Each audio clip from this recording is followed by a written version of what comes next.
Good morning, good afternoon, good evening, everyone. Wherever you're at in the world, welcome to Last Drafts Baseball's live commentary of the DuPont Professional Baseball League.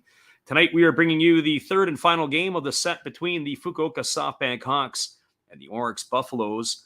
As the Buffaloes have taken the first two games of this series, it is a rare Monday Japan time ball game that is going to close out the first half of their season, as it will be the All-Star break in Japan starting right after this evening's games. So first of all, we're bringing the starting lineups from the visitors from Osaka. Leading off and playing in center field is number 67, Kai Nakagawa. Hitting second and playing second base is number 53, Sho Gibbo. Batting third at shortstop is number 24, Kotaro Kobayashi. And the cleanup spot and doing the designated hitting is number 40, Leonardo Cedeno. Batting fifth at first base is number 44, Yuma Tongu. Batting sixth and playing third base is number 6, Yumamune. In the seventh spot and in left field is number 99, Yataro Sugimoto. Batting eighth and in right field is number 9, Tomoya Noguchi. And batting ninth and doing the catching is number 2, Kenya Wakatsuki. And they are going to be facing the right-hander, Carter Stewart Jr., making his fourth appearance of the year at the NPB level for the Hawks. Stewart is 0-1. He's got 15 2/3 innings pitched. He's allowed 14 hits, 3 runs, 2 of which have been earned. He's walked 9 and struck out 17, and he's got a sparkling 1.15 earned run average. Well, that's the lineup for the Buffaloes. Now your starting lineup for the home team from Fukuoka. Leading off at playing second base is number 13, Masaki Momori. Batting second in the right field is number 23, Yukio Shudo. Batting third and in left field is number 3, Kensuke Kondo. In the cleanup spot and doing the designated hitting is number 9, Yuki Yanagita. Batting fifth at first base is number 7, Akira Nakamura. Batting sixth and playing in center field is number 8, Taisi Makihara. At third base and wearing number 24 is Ryoya Kurihara. Batting eighth and playing shortstop is Hikaru Kawase. And batting ninth and doing the catching is number 19, Takuya Kai. And they are going to be facing number 12, Shinpita Yamashita, who takes to the mound with a 7-2 record. He's worked 65 2/3 innings. He's allowed 51 hits, 15 runs, 12 of which have been earned. He's walked 19 and struck out 69, and he's got an ERA of 1.64. Well, those are the starting lineups, and Carter Stewart Jr. is completing his warm-up tosses, and we'll get right to the action here in just a couple moments. We appreciate everybody for bouncing in here with us tonight, as it is going to be the Hawks and the Buffaloes in Game 3 of this series. Our friend Zay is here, and he says, let's go Hawks, and let's break this losing streak. I think it's 8 in a row now by the Hawks, as they could not do it last night. The game went extra innings, and it was a Leandro Cedeno home run. That was the difference in the top of the 10th that had given the Buffaloes victory. 2 one-run victories in this series for the Buffaloes. They're looking to close it out on a positive note. Yamashita has given his teammates some fist pumps before he sits down next to the Coca-Cola cooler. And now we're ready to get this one underway as Carter Stewart takes to the hill tonight for the Hawks. And we'll tell you his story as we move along in this one. So here comes the first pitch of the ball game as Stewart rocks into the windup and delivers. It's a fastball that pours in for a called strike, and the count is 0-1, and we are underway. That first pitch was at 95 miles an hour. Right-hander against the right-hander. Stewart kicks and delivers. It's a fastball that backs Nakagawa off the plate, and the count now goes even at 1-1. So 1 ball and 1 strike. Sorry, check that to Kai Nakagawa. Stewart back to work. He kicks and delivers. There's a fastball swung on it. It's popped up over on the right side of the infield. Coming in and making the play is the first baseman, Akira Nakamura. And that is going to retire Nakagawa for the first out of the inning. So 1 up and 1 away, and that'll bring up the second baseman, Sho Gibbo. Well, for Gibbo, he's batting .313. He's got no homers and 5 RBIs. I have to say, this is probably one of the positions that's been a bit of a black hole for the Buffaloes. They've had a number of players that have rolled in and out. Ryo Adachi, of course, missed quite a bit of the season. We would have expected to see him there. And it looks like Sho Gibbo is getting an opportunity to get a run out here to see how he can do it, if he can handle that position and keep it for the long term, as the first pitch is swung on and fouled away. The count is 0-1. Gibbo batting from the left side against Carter Stewart. He swings at the next pitch. It's a fastball swung on, grounded over to second. Easily played by Momori. Underhand flips it to first. That's going to retire Gibbo on a ground out 4-3. So 2 Buffaloes up and 2 Buffaloes down here in the first. That's going to leave it all up to Kotaro Kobayashi. We got Josh in the house, Trevor in the house tonight too. Welcome, everybody. Thanks for being here on a rare Monday Japan game, as this game here is a early start on a Pacific 9 p.m. or midnight Eastern time. There's a fastball that pours in. It's taken for a call and strike by Kobayashi. Kobayashi batting .292 with 6 homers and 22 runs batted in. Waits on the offering here from Stewart, who rocks into the windup and delivers. It's a fastball. It's taken for a called strike, and the count is now 0-2 to Kobayashi. Trevor says he's going to be here all 9 innings. Let's hope these 9 innings will be as entertaining as the last 2 ball games. As Stewart rocks into the windup and delivers, it's a fastball that backs Kobayashi off the plate, and it's 1 ball and 2 strikes. That last pitch poured in at 97 miles an hour. We haven't seen Stewart in a bit. He is a big fella, that's for sure, as he rocks into the windup and delivers. It's a fastball swung on and fouled away. That last pitch was at 98 miles an hour, so he's dialing it up here tonight. The count remains at 1-2. For those of you who aren't familiar with the Carter Stewart story, he was originally drafted by the Atlanta Braves. As he rocks into the motion and delivers, it's a breaking ball that misses down, and the count goes to 2-2. He was a top 10 pick, in fact, 8th overall by the Braves in the 2018 MLB draft. And the Braves cited a wrist injury and wanted to sign him well below the slot value. And there's a fastball that misses down and in. The count goes to 3-2. And of course, his agent is Scott Boras, and Scott Boras said, no, we've seen the medical stuff. There's nothing wrong with his wrist. As he rocks into the windup and delivers, it's a fastball swung on. It is lifted into right field, slicing toward the corner, racing over, but running out of real estate is the right fielder Shudo, as he watches it sail into the seats, and that's going to keep the count at 3-2. And Stewart then enrolled at Eastern Florida State College for the 2018-19 academic year, so he could be eligible to be in the MLB draft again in 2019. And then it ended up happening as he signed a free agent contract with the Fukuoka SoftBank Hawks. So he's got a 6-year deal in Japan, as that fastball swung on and fouled away. And the count remains at 3-2 to Kobayashi. So 6 years, and if I remember correctly, it was in the neighborhood of $7 million. And so he's pitched mostly in the farm team in the Western League. There's a fastball swung on. It's grounded softly to short, fielded by Kawase. He throws to first, and that's going to do it. That's going to go down as a ground out, 6-3. So 3 up and 3 down here for the Buffaloes in their half of the first inning. No runs, no hits, no errors, and nobody left aboard. We're through a 1/2 inning in Fukuoka. Your score is the Buffaloes, nothing. The Hawks coming to bat. Stick around, everybody. We'll be back with the call at the bottom of the first inning when we return after this. Appreciate everybody for being here. We'll be right back after this.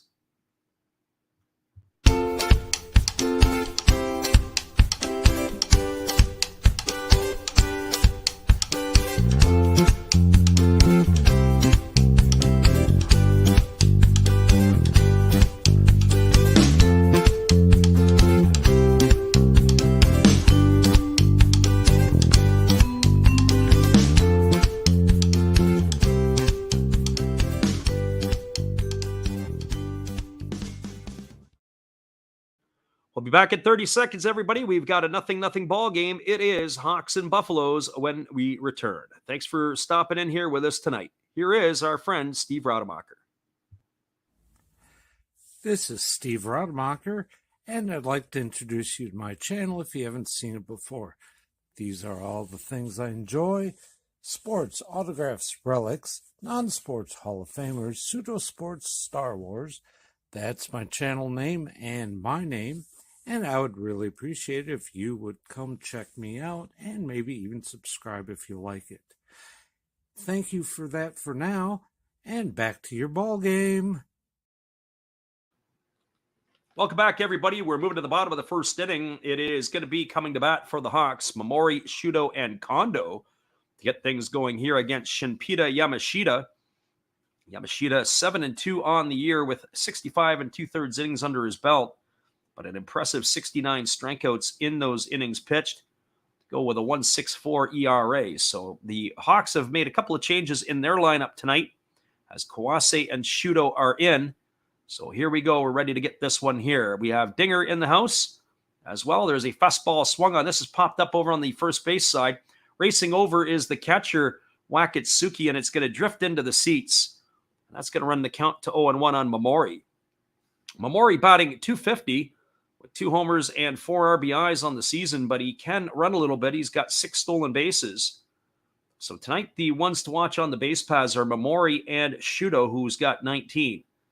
The difference is that Momori only has about 50 some odd plate appearances this year, as he had missed time from injury. So no balls and 1 strike, and the pitch from Yamashita is a breaking ball that catches the outside corner, and now the count goes to 0-2. We appreciate Dinger for being in the house, as he says. Thank you for the call tonight. We're glad you guys could make it back in here for the third game of the series that we're doing here. It'll be the All-Star break. As the 0-2 is on the way, it's a fastball that misses up and in. And just as Carter Stewart brought it up to 98 miles an hour, so did Yamashita on that one. That fastball there, back Momori off the plate. 1 ball and 2 strikes. Right-hander against the left-hander. Yamashita ready to deliver. Momori crowds the plate. He's right up on the chalk. There's a fastball swung on and missed. And that is going to retire Momori on strikes. He goes down for out number 1. So 1 strikeout in the books here for Yamashita, and that's going to bring up the right fielder, Yukio Shudo. Defensively tonight for the Buffaloes, starting in the outfield from left to right, it's going to be Sugimoto in left. The center fielder is Nakagawa, and in right field is Noguchi, all the same from the last 2 starts.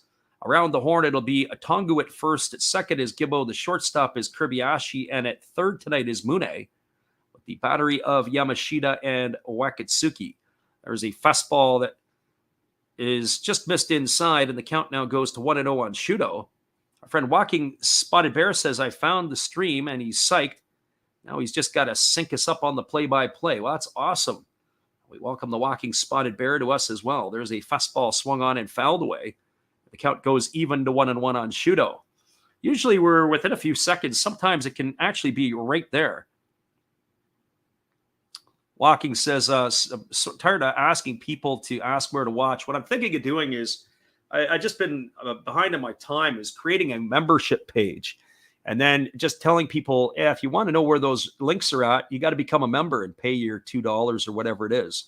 There's a fastball that misses upstairs, and the count now goes to 2-1. So at least they can get to the links and be able to hunt it down themselves without us always having to explain 17 times throughout the game where it is, because it does disrupt the context for everybody else. There's a fastball swung on. This ball is belted in deep center field.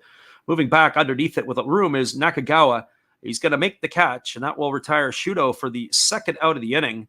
So 2 up and 2 away, and that's going to bring up the left fielder, Kensuke Kondo. Well, for Kondo on the season, he's hitting .288. He's got 12 homers and 49 runs driven in. We talked about Kondo over the last couple of nights. Obviously, he spent the majority, all of his career with the Hokkaido Nippon Ham Fighters. Here he is right at the peak and prime of his career, and they dealt him to the Hawks in the offseason. Of course, the Fighters, in a lot of ways, with the investment in their new stadium, had not been investing in the players. There's a breaking ball that drops in for a called strike, and the count is 0-1. When you think of the pitchers over the last 15 years that donned a Hokkaido Nippon Ham Fighter uniform, of course, most recently it has been Kohei Arihara, who went to the big leagues, and then Shohei Ohtani and Yu Darvish. 3 power arms. If they all stayed in Japan, you can only imagine how many championships the Fighters may have had. There's a breaking ball that misses upstairs, and the count goes even to 1-1. But with the posting sale of those players, certainly some of that money contributed to the build of their stadium, which they're enjoying their home field advantage of now. So 1 ball and 1 strike as the right-hander Yamashita ready to deliver again. The left-handed hitting Kondo waits. Here's the pitch. It's a breaking ball that drops in for a called strike, and the count goes to 1-2 on Kondo. So 1 ball and 2 strikes. Kondo waggling the bat. Wakatsuki checking, make sure he's not peeking in, and gives the signs now to Yamashita. Here comes the 1-2 pitch. And it is a fastball inside that swung on and grounded foul just past Carter Stewart, who was up and throwing in front of the Fukuoka dugout. For those of you who don't know, the starting pitchers, or in fact all the pitchers in between innings, if they're coming back for another inning, will play catch in front of the dugout. Usually they get up when there's 2 out. I kind of like that idea. It wouldn't be such a bad idea for the big leagues to do it. That's another way to speed up the process and improve the pace of play. Here's the 1-2. It's a fastball that misses down, and the count now goes to 2-2 on Kondo. So 2 balls and 2 strikes. Alex says, what's the over-under on this one? I'm not sure. The Dinger says it was 6.5 pregame. Our friend Zay says that Shohei is so fun to watch. He had another home run tonight. I caught the end of that game as the Angels blew the lead, and Shohei tried to get him back in with a shot in the 9th. There was a fastball swung on and fouled away. Count remains on 2-2 to Kondo.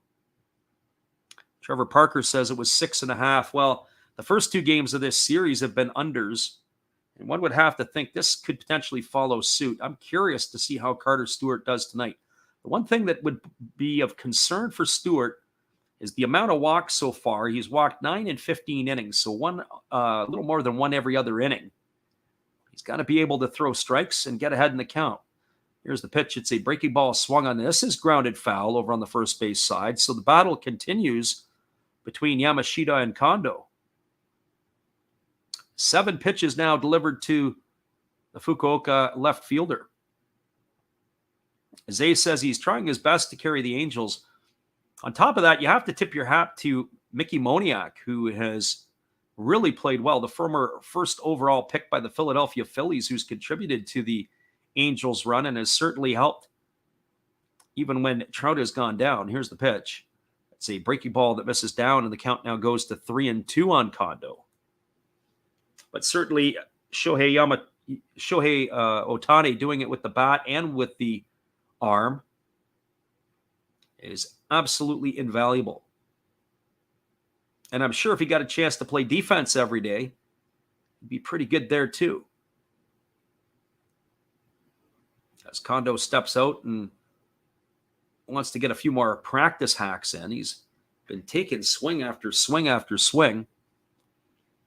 So here comes the 3-2 pitch. As Yamashita checks his sign from Wakatsuki, Kondo taps all over the place.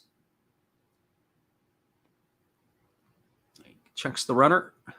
There's no runner, but he checks the hitter, and there's a fastball that misses in. Now there's a runner, and that's going to be ball 4 to Kondo, as he's going to be aboard with a walk. He battled and battled and battled. That was a 9-pitch at bat. And Kondo is aboard with a base on balls here with 2 out. And that is going to bring up the designated hitter, Yuki Yanagita. Dinger asked the question. He says, any reason why the SoftBank Hawks have been quiet lately? He thought they had the best lineup in the league. It's hard to argue that statement. I really think that the Hawks have one of the deepest lineup in pretty much all domestic lineups. Of course, the addition of Alfredo Despaño, who's come back from Cuba, hasn't quite helped them yet. There's a fastball swung on. This ball is lifted into deep left center field, giving chase and making the catch at the edge of the warning track is Yataro Sugimoto, and that is going to do it. We'll come back and give you our thoughts on the Hawks when we return. But in the inning here, there was no runs, there were no hits, there was no errors, and there was 1 runner left aboard. We are now through 1 complete. It is the Hawks no score and the Buffaloes no score. Hang tight, everybody. We'll be back with the top of the second when we return after this. We appreciate you guys for being here with us for Hawks and Buffaloes.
Welcome back, everybody. It is going to be Leandro Cedeno, Yuma Tongu, and Yuma Mune to come to bat here in the second inning. Our friend Dinger started to ask any reason why the bats have been quiet lately. Well, I could tell you this. If you run into the pitching that the Buffaloes have to offer, they could quiet a lot of bats. Obviously, with Miyagi pitching last night and being masterful from the left side, following up Yoshinobu Yamamoto, and of course Yamashita tonight. Those are some three pretty tough arms that you're going to have to run into. But overall, I'm not 100% sure because they are one of the deepest lineups in the league, and you'd think that there's always going to be a couple guys humming at one time, if not more, as that fastball misses into Cedeno for ball one, and the count is 1-0. Stewart delivers a fastball that swung on, and it is lifted foul into the seats on the first base side. The count goes to 1-1. Cedeno, the hero in last night's game, homered in the top of the 10th inning as the difference maker to give the Buffaloes the victory, hitting .302 on the season with 4 homers and 19 runs batted in. Waiting on the offering from Stewart, who kicks and delivers. It's a fastball that swung on and fouled straight back. And the count goes to 1-2 on Cedeno. As we were mentioning before about Carter Stewart, as he was that first-round pick who turned down the money, and Scott Boras got him that. The other beauty of this is he does his 6 years in Japan. As the 1-2 is on the way, there's a fastball swung on and fouled away, and the count goes to 1-2. And now he can go to any major league team after his 6 years is done that he wants to go to. So he becomes a free agent, and he could go to anyone. And that's the interesting part. So all eyes are going to be on this and potentially on the acquisition from him. There's a breaking ball that is swung on and missed. And Cedeno goes down on strikes. That's the first strikeout tonight by Stewart. That's one in the books. So that'll bring up the first baseman, Yuma Tongu. For Tongu, he's hitting .319 on the season with 11 homers and 34 runs batted in. Just getting back to Stewart for a little bit, when you think of that, so he's basically got the signing bonus money that he was to be given at slot value from the Braves. There's a breaking ball that just misses down for ball one. The count is 1-0, so he got his money. He's got to do this 6 years in Japan, learn his craft, and then he gets to pick and choose where he wants to go when he comes back to Major League Baseball, should he want to come back. There's a fastball that swung on and popped up into center field. Moving over underneath it is the center fielder, Makihara. He makes the catch, and Tongu is retired for the second out of the inning. So 2 up and 2 away, and that's going to leave it up to the third baseman, Yuma Mune.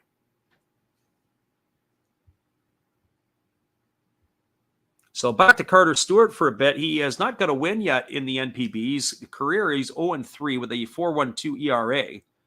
He does have 53 strikeouts, but he did not pitch a single inning in 2022 at the NPB level. It was all of his stuff came in relief back in 2021.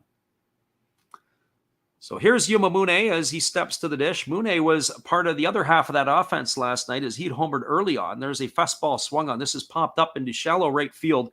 Coming in on it and making the catch is going to be Shudo, and that is going to do it as Yuma Mune is out for out number 3 here in the second inning. So no runs, no hits, no errors, and no Buffaloes left aboard.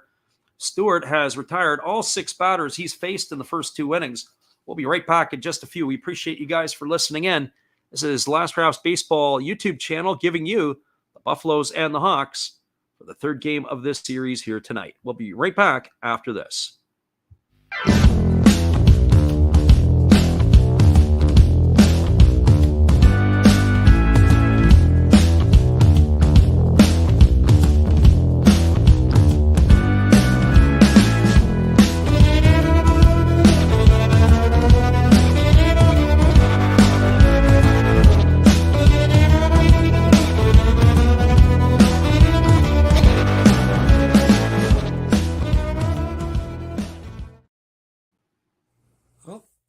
Hello?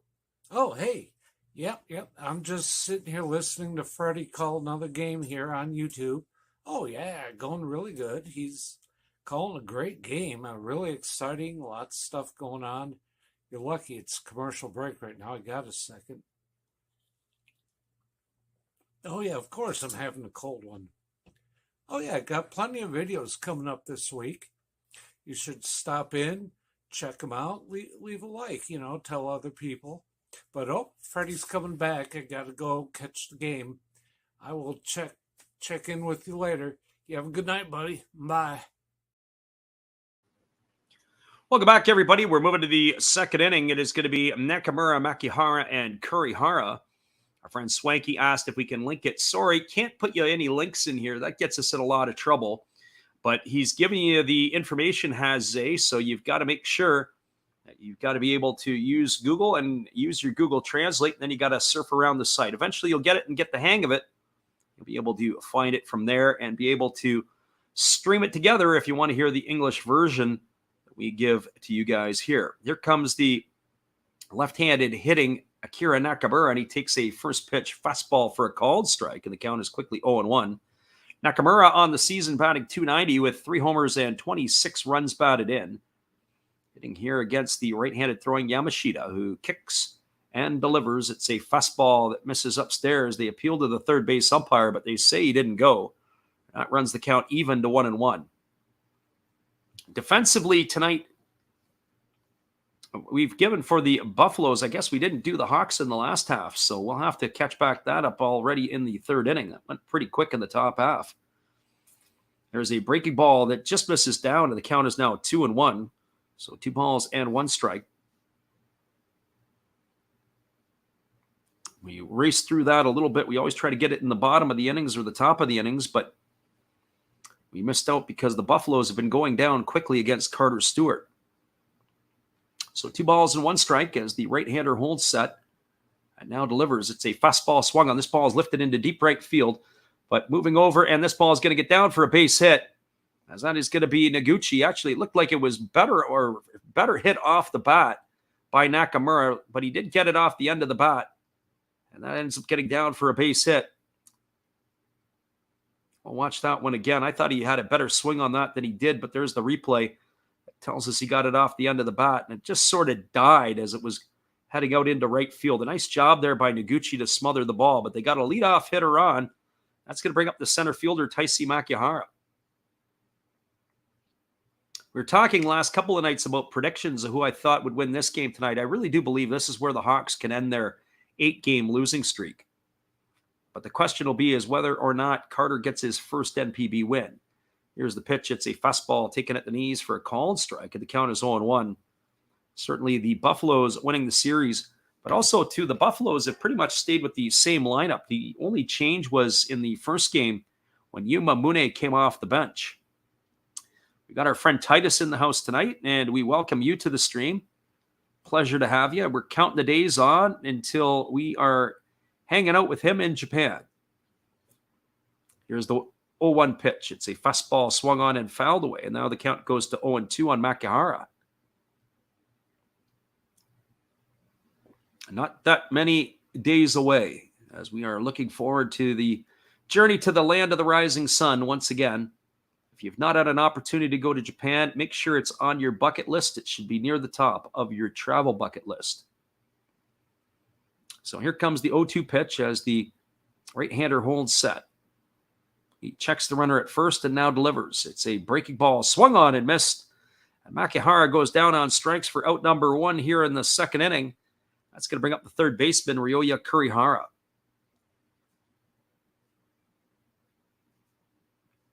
Zay says he will go to Japan one day. The question is, will he leave? That's a good question. But it's always good to visit. Also always good to come back home. And certainly the things that you can see when you travel and you go to other countries, specifically like Japan, you can learn how other people live and how they are. And there's a lot of positive things to take out of Japan upon visits.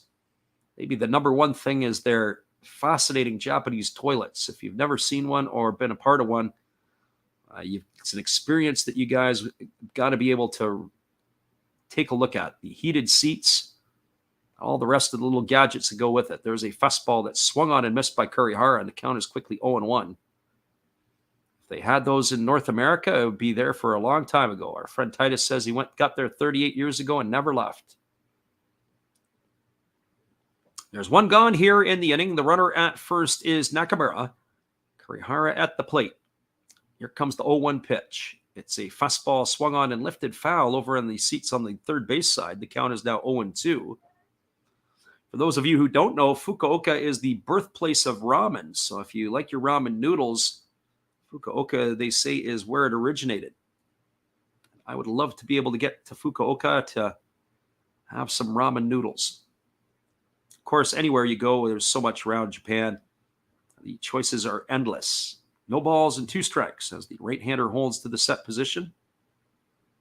Now he kicks and delivers. It's a breaking ball, waved at and missed. Back-to-back strikeouts as Kurihara goes down on strikes for the second out. So 2 away, and that's going to leave it all up to the shortstop, Hikaru Kawase. Well, for Kawase tonight, he's entering the game hitting .214, no homers and 9 runs batted in. He gets the start tonight over Kenta Imamiya, as Imamiya had the opportunity to play in the last couple of ball games.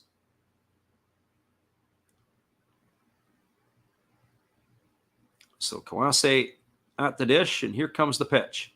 It's a breaking ball that misses inside, and the count is quickly 1-0.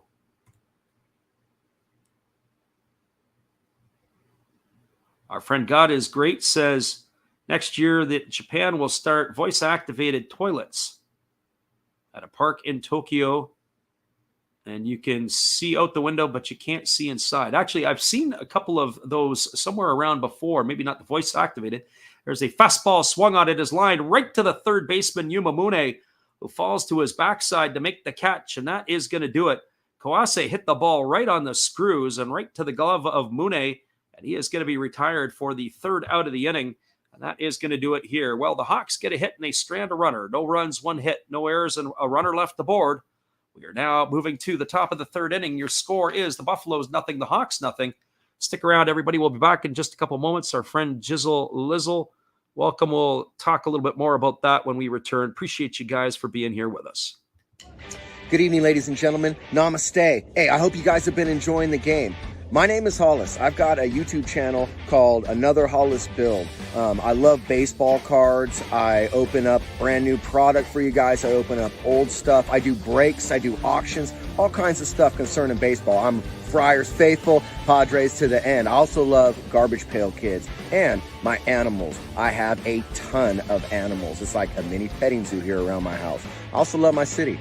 San Diego, baby. I'll take you all around the city and show you what's up. If you guys dig stuff like that, cruise on over and check it out. It's Another Hollis Build. If you dig it, subscribe. I'd really appreciate to have more follow me along on the journey. Hey, either way, you guys have a wonderful day or a beautiful, beautiful evening. No matter which one it is, make sure that you make it great, my friends. Big up Last Raps Baseball. Yeah, Freddie, let's go. One love and peace. Yeah, man.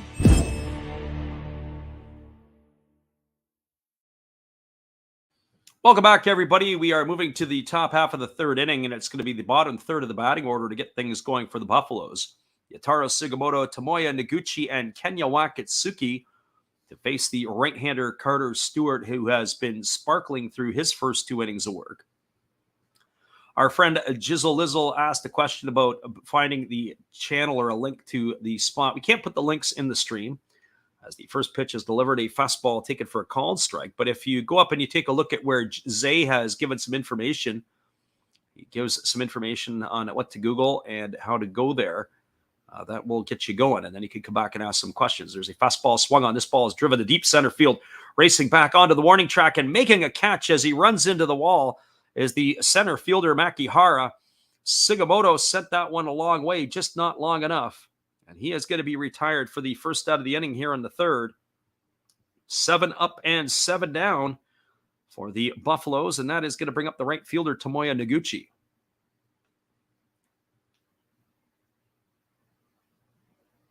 Our friend Zay said he watched a vlogger do an IRL stream in Japan. That's pretty cool, actually. That's kind of neat. Well, hopefully you guys stick around in the next month. We'll be doing all kinds of stuff from Japan, more shorts on the daily, but I'm going to do some long form videos that I'll put into stuff over time. I may not be able to get the editing done while I'm there. I'll have to take a lot of footage, but certainly some shorts and some stuff with regards to the games. As there's a fastball swung on and fouled away by Noguchi, and the count is 0-1. Noguchi batting .232. He's got no homers and 8 RBIs.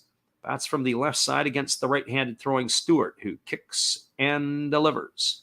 It's a fastball swung on and missed, and the count now goes to 0-2. So as hard as Stewart is throwing, They are able to catch up and put the ball into play for the most part. He's only got one strikeout of his 7 outs so far. Here's the 0-2. There's a fastball swung on it as pop foul over on the third base side. And the count remains at 0-2. So no balls and 2 strikes. Right-hander against the left-hander. Stewart rocks into the windup and delivers. There's a fastball. Take it for a called third strike. Noguchi stood there like the house by the side of the road and watched it go by for out number 2. And he is going to leave it all up to the catcher, Kenya Wakatsuki. That was a good pitch there by Stewart, catching the outside corner. Oof. I don't know how tall they list Stewart. I'll have to look that up, but whatever it is, he looks very, very imposing on the mound. I had to guess he would be 6'5", but there's a fastball swung on and fouled away, and the count is quickly 0-1 to Wakatsuki. Try to pull up the specs on him. It gives him in terms of his height. I can get the centimeters off of the NPB website. That doesn't really give me a full amount in what feet and inches it would be without a conversion. There's a fastball swung on and fouled away, and the count goes to 0-2. They list him at 198 centimeters tall. In my world, that sounds like a 6'5" or 6'6" pitcher. He's probably 4 inches taller than I am, so that's or 10 centimeters more. Here's the 0-2 pitch. There's a breaking ball swung on, and that one's fouled away, and it looks like it has caught the catcher, Takuya Kai. Oh, boy, he's rolling around in pain. I'm going to see that one again. It was a breaking ball, kind of at the 12-6 variety. It was fouled off. Oh, that's why he's rolling around in pain. It looked like he fouled it right off the thigh, the left thigh of the pitcher. That's going to hurt. That's one of the things that I don't like about the catchers catching off of one knee. When they catch off of one knee, all the protection is on the shin guards, which is why you're wearing it. You've got no protection on your thighs. And he took that run right off the thigh. There's a breaking ball that misses down and away, and the count now goes to 1-2 on Wakatsuki. That seems to be the trend over the last couple of years, catchers catching off of one knee. 079 Rod says he would love to see the score end at 1-0. Here's the 1-2 pitch. It's a fastball swung on and missed. Wakatsuki is down on strikes for the third out of the inning. And that is going to do it here for the Buffaloes in the third. There was no runs in the inning, no hits, no errors, and nobody left aboard. We're now moving to the bottom of the third inning. It is the Hawks nothing and the Buffaloes nothing. Stick around, everybody. We'll be back in just a few with all the action right after this. You're listening to the Last Raps Baseball YouTube channel. We'll be back here in just a few.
Welcome back, everybody. We're going to have the 9, 1, and 2 hitters in the batting order come to bat.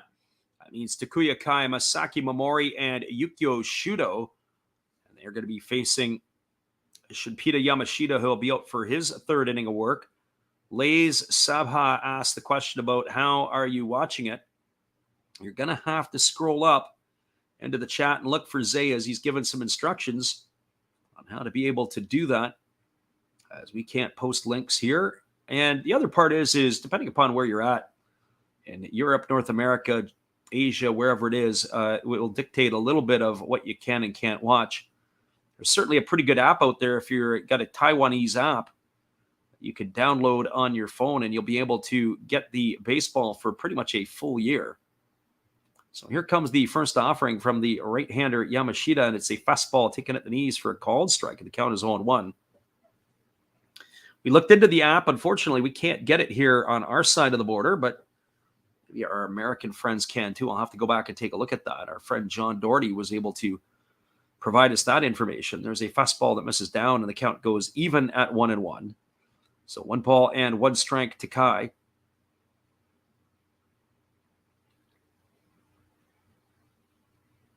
Right-hander holding set. Yamashita kicks and he delivers. There's a fastball swung on. It is lifted foul. It's going to reach the seats behind home plate. The count goes to 1-2 on Takuya Kai. Kai was right on time with that pitch. He was just below it. Zay says, wonder if you could get it with a VPN. I think you probably could. I haven't looked into that part yet. Here comes the 1-2 pitch. There's a breaking ball swung on it as ground softly over to third, fielded by Mune. He throws to first, and that's going to retire Kai on a ground out, 5-3 for the first out of the inning. So 1 up and 1 away, and that'll bring up the top of the order in Masaki Momori.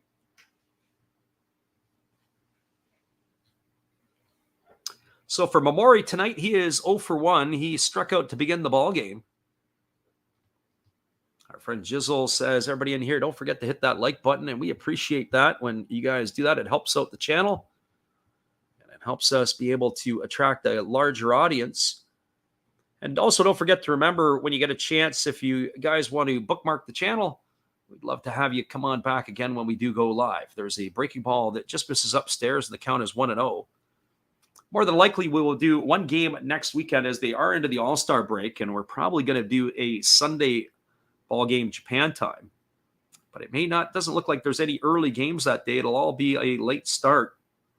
There's a fastball swung on. This is belted foul into the seats down the right field line. Momori absolutely scorched that one. That's going to run the count to 1-1. We get that opportunity to be able to give the call, and hopefully that is where it is. And we thank everybody who has joined the channel, as we said. As we said, we'll give you some more treats along the way, especially when we are in Japan. Looking forward to that. Here's the 1-1 pitch. It's a fastball that is swung on and missed. Is going to run the count now to 1-2 on Momori. So 1 ball and 2 strikes. We do produce our slow motion swings every day. We have a short that jumps out. It'll go all the way through, even when we're over in Japan. I've got a pile of them done. They go off every day at 11 o'clock in the morning. We even run some slow motion Japan swings too. If you like looking at how the hitters swing the bat, there's a fastball swung on and fouled away, and the count is 1-2 to Momori. Our friend Zay says Momori is so shaky. Like the home run earlier in this series, he's got some juice. He had that big game in the first game of the series. He had 3 hits, and he found himself on the bench yesterday. I didn't know what the manager was doing. There's a fastball swung on it. It's chopped over to short. Picked up neatly by the shortstop, Kirby-Ashi. He throws to first, and that's going to retire Momori on a ground out, 6-3. 1 up, or 2 up and 2 away here now, and that's going to bring up the right fielder, Yukio Shudo. If you would have asked me before the season started, I would have thought Yukio Shudo would have had an absolute breakout year this year. And I thought with his play in the World Baseball Classic, albeit as a pinch runner and the odd time as a positional player, that his speed and everything would take his game to another level. He's not been able to find that. Shudo entered the game batting 183. It slipped now to 182. Here's the pitch. There's a fastball taken for a called strike at the knees. The count is 0-1. I thought he was an integral part of the ball club last year down the stretch for the Hawks, playing third base and in the outfield. But he's not been able to translate that into his play in 2023. There's a fastball swung on. This ball is lined, just foul. Almost got the ball boy down the third base line. That's going to run the count now to 0-2 on Yukio Shudo. So no balls and 2 strikes. Momori waggling the bat. Waiting here on the offering from Yamashita, who holds set and now delivers. And that's a slow breaking ball that floats up to the plate. That one there was at 65 miles an hour. I don't know if that was intentional or if that just slipped out of his hands and it was way upstairs. Runs the count to 1-2 on Shudo. Looked like an eephus pitch gone wrong. So here comes the 1-2 as the right-hander delivers. It is a fastball swung on and missed. Shudo is down on strikes for out number 3, and that is going to do it here for the Hawks in their half of the third inning. This game is on cruise control. No runs, no hits, no errors, and nobody left aboard as we move to the top of the fourth inning. Your score is the Buffaloes 0 and the Hawks 0. Stick around. We'll be back for the top of the fourth when we return in just a few. Glad you guys could be here with us tonight for all the action.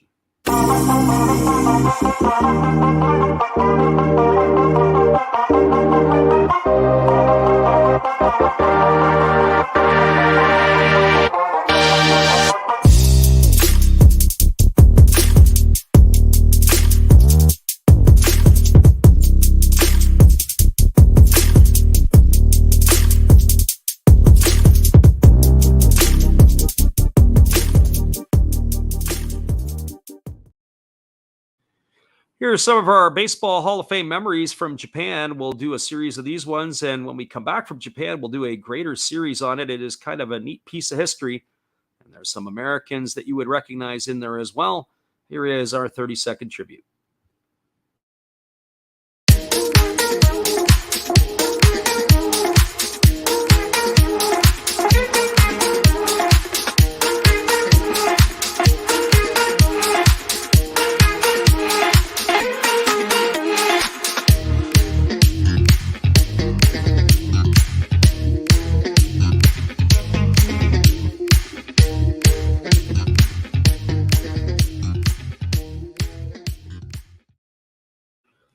Welcome back, everybody. It's the top of the fourth inning, and it's going to be Kai Nakagawa, Sho Gibbo, and Kotaro Kobayashi to come to bat against Carter Stewart Jr., who is retired the first 9 batters he has faced. He has 3 strikeouts to his name as well. So Nakagawa, Gibbo, and Kobayashi here to begin the fourth inning as the right-hander Roxanne delivers. It's a fastball taken for a call and strike, and the count is quickly 0-1. 33 pitches through the first 3 innings for Stewart, so not just that he has been cruising along, but he's been very economical in his work. There's a breaking ball swung on, is grounded to short. Kawase fields it in the 6th hole. He throws to first, and it's going to be in time to get Nakagawa. That's going to go as a ground out 6-3.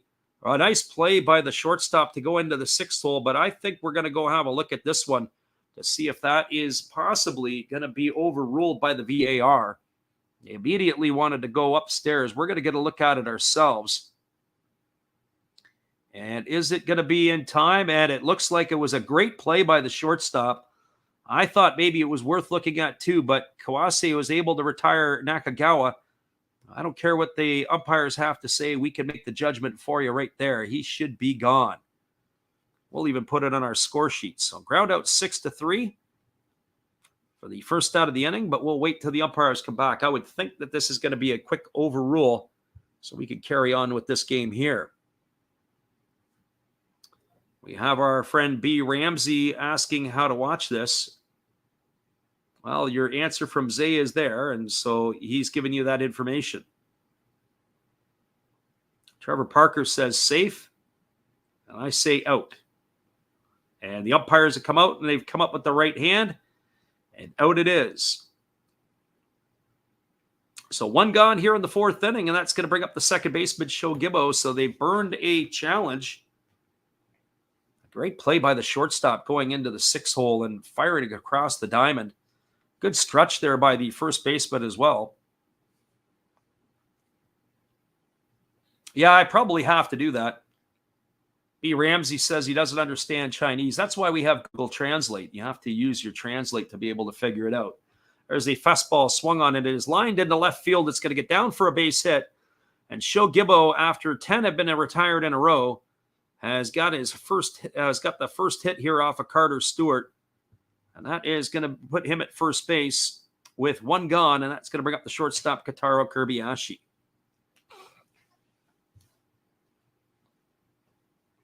Well, for Kotaro Kobayashi, he's 0 for 1 tonight. He's grounded to short his first time up. As the right-hander Stewart pitching from the stretch for the first time. He kicks and delivers. There's a breaking ball that misses down. This one squirts away from Kai, and he is off to the races. This is going to be trouble. They're going to look, and he is going to hold at second base is Gibbo. There's a lot of real estate between where the home plate is and where Kai had to chase that ball down. Gibbo was off to the races, and it looked like he wanted to go all the way around to third base on that, but to the credit of Takuya Kai, he was able to get it quickly and hold that runner to just one base. But that's going to go down as a wild pitch. That's got a runner now in scoring position with 1 ball and no strikes to Kobayashi.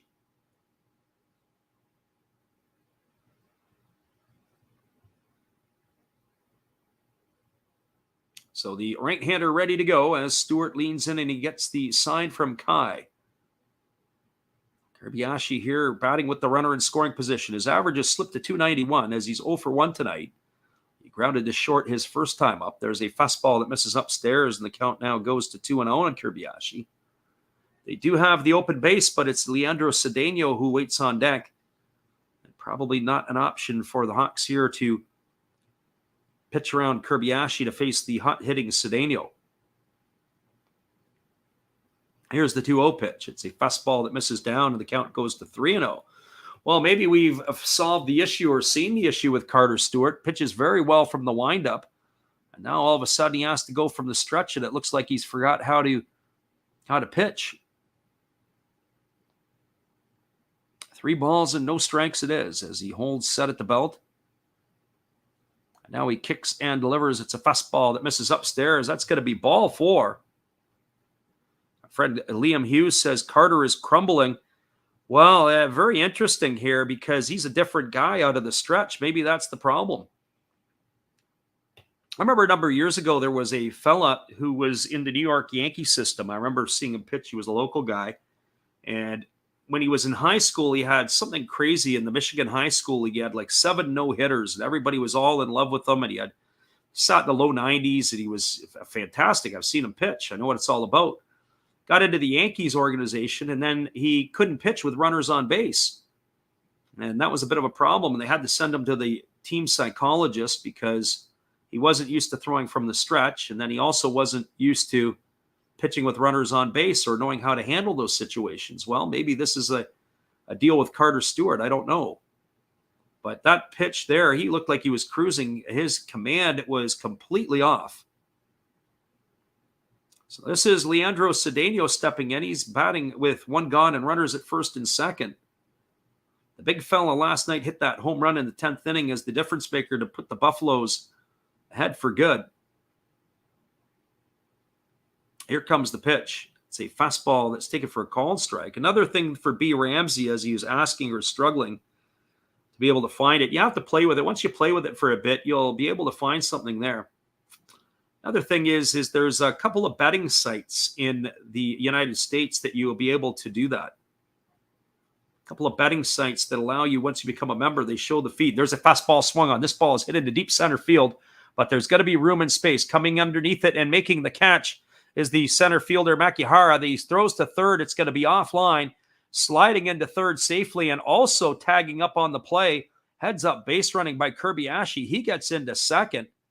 So Cedeno hit the ball, just not deep enough, but deep enough to advance Gibbo to third and Kobayashi over to second. Some heads-up base running by Kobayashi.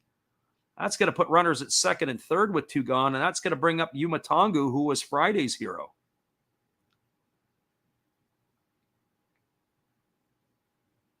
Well, Tongu tonight is 0 for 1. He has flown to center field his only time up. They do have the open base, but it's Yuma Mune who waits on deck, so it doesn't get any easier in this spot of the batting order for the right-hander Carter Stewart. And the first pitch to Tongu is a breaking ball that drops in for a called strike, and the count is 0-1 to Tongu. Trevor says easy over at 6.5. I don't think there's any easy over.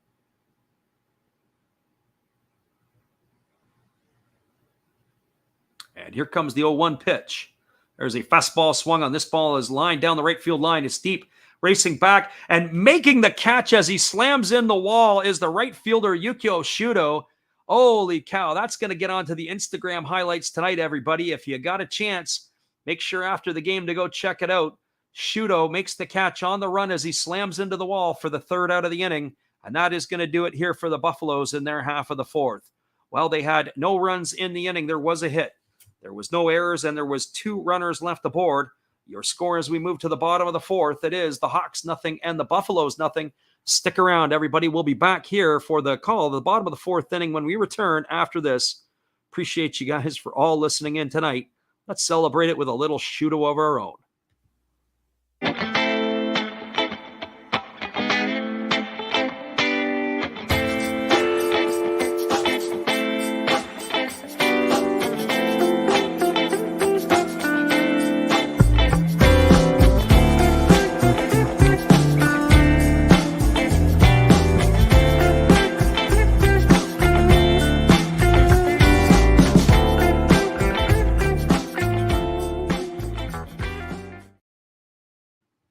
It is 0-0, everybody. We'll be back at 30. Here's another one of our Hall of Fame memories. Check it out. We'll be back in just a few for all the action on the bottom of the fourth.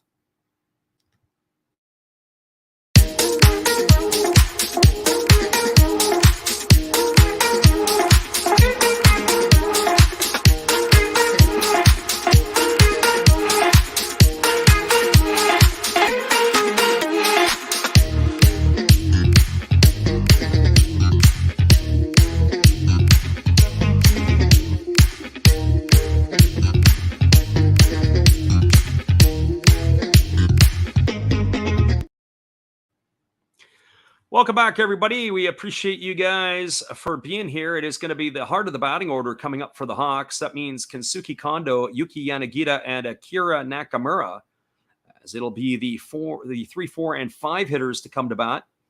But what a grab it was by Yukio Shudo there to end the inning and keep the shutout alive here for Carter Stewart. A solid performance thus far by the American right-hander. Well, here comes the first offering now from Yamashita, who kicks and delivers. There is a fastball that just misses outside to Kondo for ball 1, and the count is 1-0. Kondo walked his first time up, hitting .288 on the season with 12 homers and 49 runs driven in. Here comes the 1-0 pitch as Yamashita kicks and delivers. It's a fastball that pours in for a called strike, and the count goes even to 1-1. That last pitch dropped in at 97 miles an hour. 2 power arms going at it tonight. Our friend Christopher Morgan asked the question. You're going to have to go up into the chat and have a look at Zay. Zay has given some information on what you need to Google and how you need to get there. There's a breaking ball down, and the count is now 2-1. I know a couple of the other people that have come into the chat have been able to do it. Of course, you're going to have to use your Google Translator and find it as it is in Chinese. I think B. Ramsey was able to finally get the game up for himself. But you got to do a little surfing on that site to be able to do it. Here comes the 2-1 pitch. As Yamashita kicks and delivers, it's a fastball that misses down, and the count now goes to 3-1 on Kondo. Only 2 base runners so far in the game for the Hawks. It was a walk the first time to Kondo, and a single by Akira Nakamura that have given the base runners there. So 3 balls and 1 strike as the right-hander Yamashita holds at the belt. And now he kicks and delivers. It's a fastball that just misses low. And that's going to be ball 4 as Kondo is going to get himself a leadoff walk here to get in the bottom of the 4th inning. Christopher Morgan said, search Live QQ on Google. You got it. That'll get you going. B. Ramsey says, do you do commentary for 2K? I need it in your league. Unfortunately, no, I don't do that.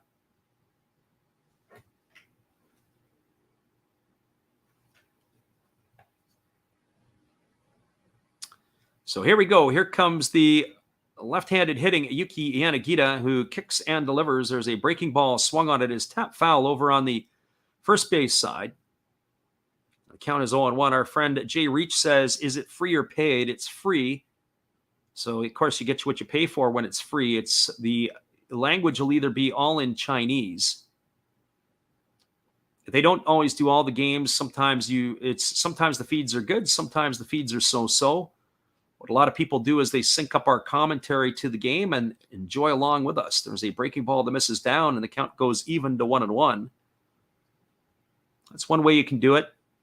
In the United States, DAZN used to carry the NPB games a couple of years ago. There's also Friends to Friends, but I understand they're not doing live games. They're doing games on delay. I don't know. I don't know that FTF. I think that's what it's called, and I'm not familiar with the site. But I know people early in the year were commenting on it, and they were saying that the games were on delay, so you can always watch it the next day. Here comes the 1-1 pitch. As it is delivered, it's a fastball swung on, and it is lined foul just past the bag at first base. The runner, Kondo, was on the move on that one there, and it's going to be 1 ball and 2 strikes. B. Ramsey says, will you commentary if I pay you for 2K? I appreciate the offer on that, but I think I would have to do a pass on that one. We usually do. We haven't done any Major League Baseball games this year. We did a full slate last year. On top of the Japanese games, we did about 156 games last year between the MLB and the NPB.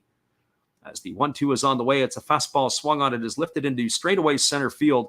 Moving over underneath it is Nakagawa. He makes the catch. He's going to retire Yanagita for the first out of the inning. So 1 up and 1 away. That's going to bring up the first baseman, Akira Nakamura.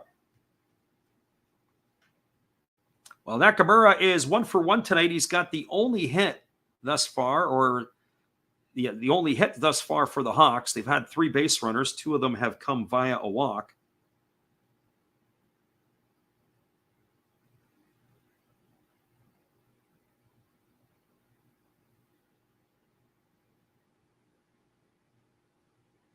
So here comes the offering from the right-hander Yamashita. As he kicks and delivers, there's a fastball taken for a called strike, and the count is quickly 0-1. Our friend B. Ramsey says 1,000 monthly. Even for that, I'd have to politely decline on that. There'd have to be a lot more in it for that. I don't mean it to out of disrespect to you. I just don't have the time, and this is what we do for fun, and the real thing that we do away from the microphone is how we make our money. So here's the 0-1 pitch. There's a fastball swung on, and this is lifted foul into the seats over on the third base side. The count goes to 0-2. Otherwise, if we were doing this for money, we would be, we do from time to time. Of course, people, if they choose to send us some money, that's always appreciated. Not always wanted, or I shouldn't say wanted, not always, I guess the best way we'd put it, that we're looking for it. But we like to do this for fun, and we like to do it for the, I guess this is our on mic, or our on stage right here. There's a breaking ball swung on. This ball is lifted into right center field. Giving chase is Nakagawa. He's underneath it. He's going to make the catch. And retreating back to first is Kondo. That's going to be 2 away here in the 4th inning, and that's going to leave it all up to the center fielder, Taisi Makihara. So 2 gone here in the 4th. B. Ramsey says we can make it 2,000 monthly final offer. Well, if I wanted to do it, I should probably just go over to EA Sports, which is maybe about 10 clicks from where I'm at, and pound on their door and say, hey, look, you guys need to hire me. Get Jim Hewson off of the hockey mics, and I don't even know what they have anymore, if they even do baseball. But no, I appreciate the offer, but we'll just keep on trucking as we're doing here. So Taisi Makihara steps to the plate, and the first pitch is swung on, and it's taken on 1 hop by the first baseman, Tongo. And that he steps on the bag, and that's going to retire Makihara for the 3rd out of the inning.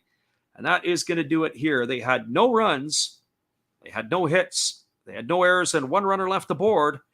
We are now through 4 complete. It is the Buffaloes and the Hawks all locked up at 0. We'll be back in just a couple moments. We appreciate you guys for being here with us. Hang tight, guys. We'll be right back after this. Here is one of our good friends of the channel, Mr. Eric Fox. Hello, this is Eric Fox, formerly of the Oakland A's and Texas Rangers baseball teams. If you want to learn about Japanese baseball, see Coach Fred of Last Raps Baseball. If you want baseball instruction, see Coach Fred. If you want to learn about golf, you not go to Coach Fred. Fred, what kind of club is this? At Last Raps Baseball, we know baseball. Oh, hello. Oh, hey. Yep. I'm just sitting here listening to Freddie call another game here on YouTube. Oh, yeah, going really good. He's calling a great game. Really exciting. Lots of stuff going on. You're lucky it's commercial break right now. I got a second. Oh, yeah, of course I'm having a cold one. Oh, yeah, got plenty of videos coming up this week. You should stop in, check them out, leave a like, tell other people. But, Freddie's coming back. I got to go catch the game. I will check in with you later. You have a good night, buddy. Bye. Welcome back, everybody. We're moving to the top of the fifth inning, and it is our friend Steve Rademacher who is in the house. And he is the one that we like to support as well as he does support us. Be sure after the game to go check him out. He's got Money Monday, Takeover Tuesday, Saturday morning cartoons, and even the Sunday shoutouts. That is Steve Rademacher, friend of our channel. 44 pitches through the first 4 innings for Carter Stewart. He's going to be facing Yuma Mune, Yutaro Sugimoto, and Tomoya Noguchi here in the 5th inning. As the first pitch is a fastball taken for a called strike, and the count is quickly 0-1 to Mune. Mune batting here from the left side against the right-handed throwing Stewart, who kicks and delivers. There's a breaking ball swung on, and it's going to be lifted into the seats down the third base line, and the count goes to 0-2. Back to the comment I was saying about how we called Major League games. We haven't done one Major League game this year. It's just been because of time constraints. It's really what it is. And unfortunately, it's going to be tough to call many more NPB games between now and the time that I do leave for Japan. And when I'm in Japan, we won't be calling anything, but we'll be at about 10 games. So make sure that you guys are checking in on the channel to get some of the daily updates. There's a fastball swung on. It is chopped over to third. It is fielded by the third baseman, Kurihara, but it's not going to be in time to get Mune at first as he slides in head first into the bag, safely ahead of the throw. And that's going to be an infield single for Mune as he was able to chop that one down. Good to actually hustle play there by the third baseman, Kurihara, just not able to get there in time to throw out Mune. That's going to bring up the left fielder, Yutaro Sugimoto. For Sugimoto, he is 0 for 1 tonight. He's flown out to center field, his only trip to the plate. We're talking about some of the stuff. It says the first 5 innings, it looks like B. Ramsey says he put 1,000 on the first 5 innings for Orix. So this is where it is. Well, we're going to find out straight away as the first pitch was a breaking ball to Sugimoto. The count is 1-0. Well, if Stewart pitches the same way out of the stretch as he did in the last half inning, that could be a problem. One thing I notice about Stewart is that he's really huffing and puffing right now, which is interesting. I don't know what his conditioning is all like. Certainly Alek Manoah, the Toronto Blue Jays, his conditioning was come into question. So B. Ramsey says he's got the money on Carter Stewart in this one, or on the Orix Buffaloes in this one. There's a breaking ball that drops in for a called strike, and the count goes even to 1-1.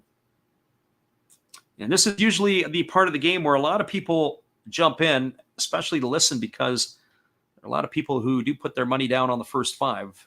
The first 5 is a popular betting piece in the Japanese league.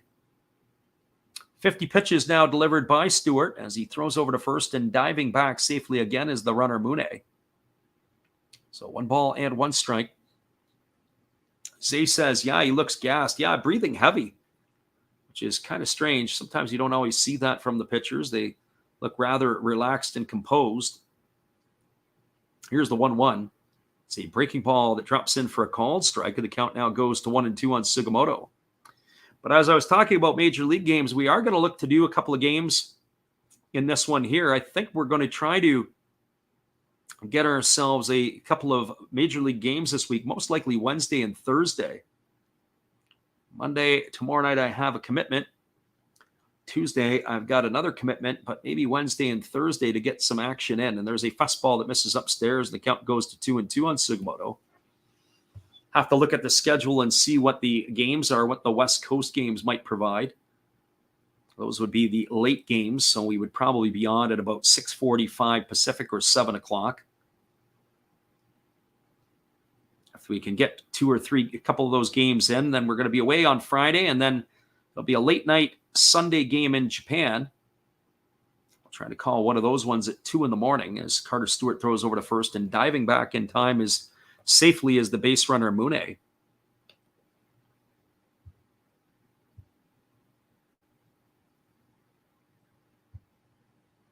Lots of action still to come, of course, throughout the year. And then in September, we'll be back on regular as the right-hander stares in at his signs from his catcher, Kai, and he works to the belt.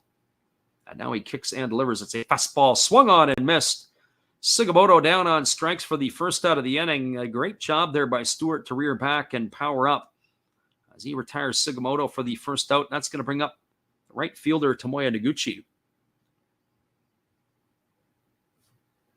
Well, for Noguchi, he struck out looking his first time up. He's 0 for 1 in this one. The regular right fielder for most of the season has been Chano, and he's in his rookie season, but he has not featured at all in this series. It's been pretty much the same lineup with the exception of Mune, who did not start the game on Friday. There's a breaking ball that drops in for a called strike, and the count is 0-1. As I look back on my notes in that Friday ball game, it was Masahiro Nishino who got this start at third, but Mune came in the back half of the ball game, and they haven't got him out of the lineup since. Here's the pitch. It's a breaking ball that drops in for a called strike, and the count now goes to 0-2. Well, as we were writing Stewart off for death in that last half inning of how he was pitching from the stretch, it looks like he's finally settled in a little bit here in this inning. So no balls and 2 strikes. Here's the offering now to the left-handed hitting right fielder Noguchi, and it's a breaking ball that misses outside, and the count is 1-2. So 1 ball and 2 strikes. Takuya Kai goes through his set of signs as he flashes to Stewart. As Stewart works to the set, now he throws over to first. Diving back in time is the base runner Mune.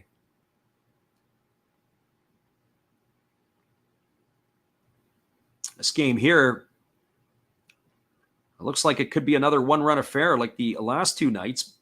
But this one here may be even different. Maybe the first run will be the only run. Here's the 1-2. It's a breaking ball swung on and missed. Noguchi goes down on strikes for the second time tonight, this time swinging. Back-to-back strikeouts by Stewart, and that's going to leave it all up to the catcher, Kenya Wakatsuki. Jay Reach asked the question to B. Ramsey if he's got it working now. And hopefully for his sake he does. Oh, that's not going to work.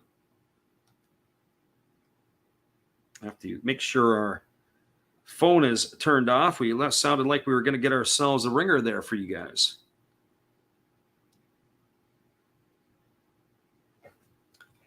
And the first pitch is a breaking ball delivered to Wakatsuki, taken for a called strike, and the count is quickly 0-1. So no balls and 1 strike. Right-hander against the right-hander. Stewart delivers. There's a breaking ball swung on. It is popped up just behind the bag at second base. Camping out underneath it is the shortstop. And that is going to be hauled in by Kawase, and that is going to do it. Well, they got the leadoff runner on, did the Buffaloes, but they weren't able to do anything with them. As back-to-back strikeouts and a pop-out ends the inning. So 5 strong innings for Carter Stewart Jr. No runs, 1 hit, no errors. And there was 1 runner left aboard.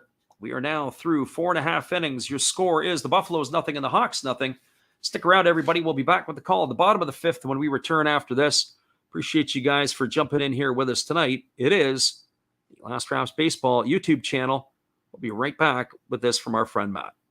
Well, you got to have an ace in the hole, a little secret that nobody knows. Life is a gamble, a game we all play, but you've got to save something for a rainy day. You've got to learn to play your cards right if you expect to win in life. Don't put it all on the line for just one roll. You've got to have an ace in the hole. Yeah.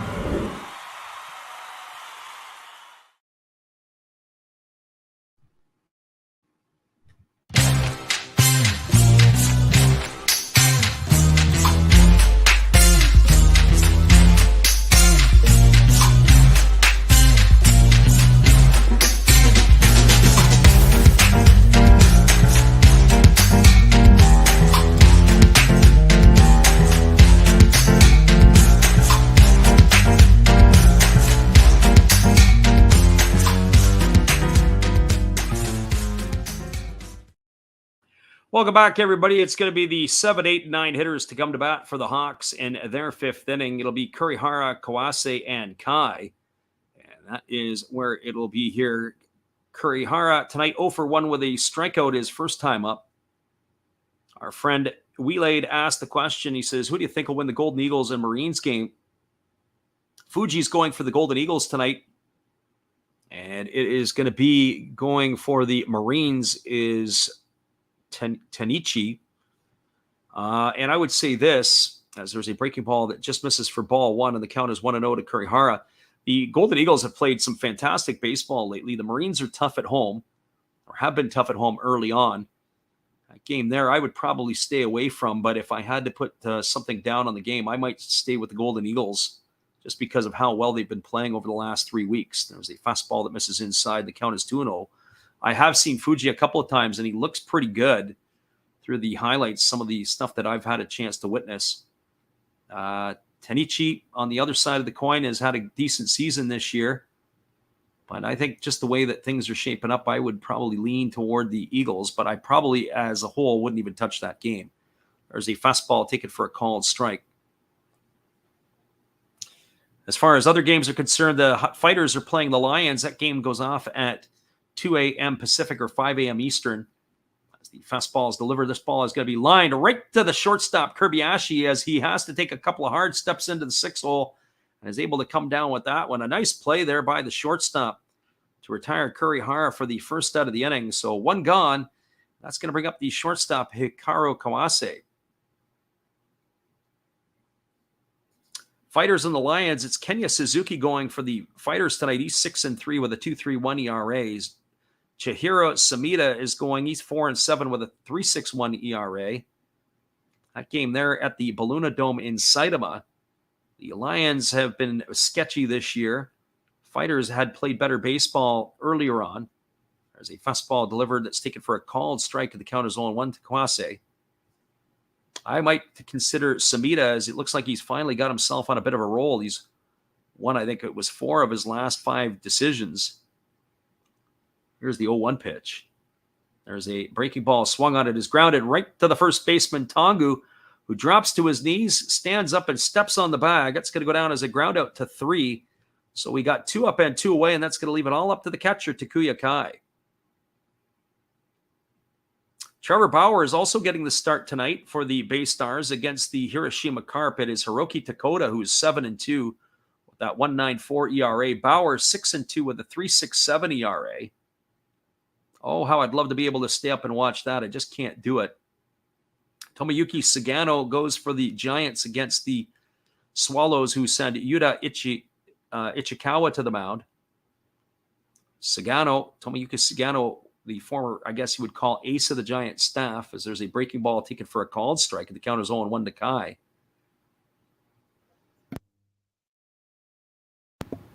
Two and 2 with a 1.44 ERA for Sagano.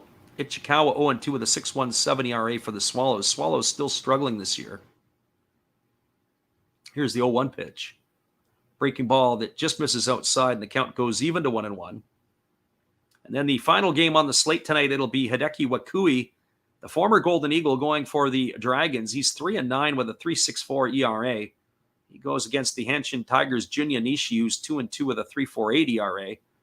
I think I'd be diving all over the Tigers in that one. There's a breaking ball that's delivered for a called strike, and the count now goes to 1-2 on Kai.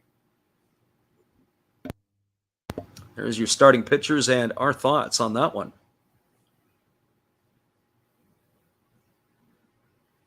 B. Ramsey asked the question, do we think that they're going to score in this inning? By the looks of it, the answer is going to be no, but we're going to find out right now. Here's the pitch from Yamashita. It's a breaking ball swung on and missed. Blocked by the catcher, Wakatsuki. They throw to first.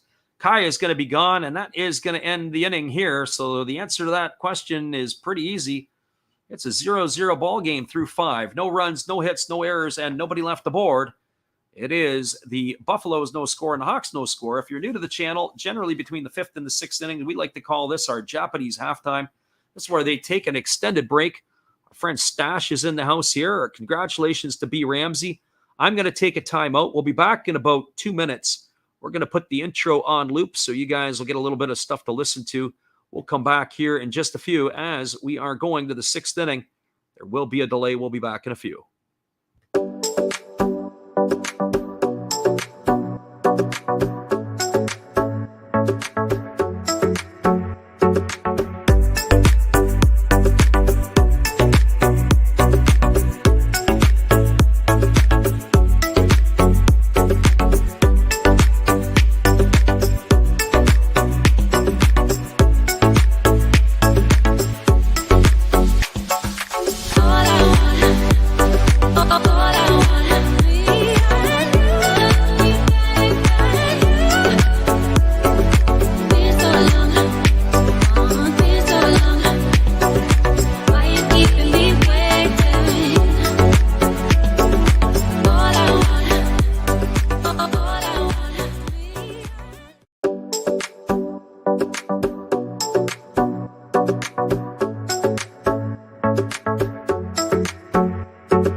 Welcome back, everybody. We're ready for the top of the 6th inning. Carter Stewart delivers a first pitch breaking ball to Kai Nakagawa.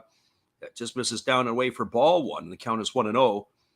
Stewart on for his 6th inning of work, 59 pitches through 5. As he delivers a fastball to Nakagawa, this ball is swung on. This is lifted into deep left center field, giving chase is Kondo. It's going to be down. It's off the wall. Picking it up is the center fielder, Akihara, who fires it in. And that is going to be a leadoff double here for Nakagawa to get the 6th inning going. So a leadoff double for Nakagawa with nobody out. And that brings up the second baseman, Sho Gibbo. Well, for Sho Gibbo, he is 1 for 2 tonight. He had the first hit of the ball game for the Buffaloes. And one would have to think the way that this game may play out, this could be a pure bunt situation here for the Buffaloes. Trying to put that runner over to third, and then it gives you multiple ways in which to score. We're going to see what the Buffaloes are going to do in this spot. Stewart here, ready to face the left-handed hitting second baseman. As he works set, he squares the bunt, but he pops it up. And it's right behind home plate, and that is going to be caught by Kai. That is absolutely poor fundamental baseball. Boy, you become accustomed when watching the Japanese league to seeing the bunters be able to do their jobs and get it done, and Sho Gibbo unable to do it here as he pops out to the catcher Kai for the first out of the inning. High fastball by Carter. Gibbo unable to pull back in time. Can't see the ball down, and it ends up in the glove of Takuya Kai for out number 1.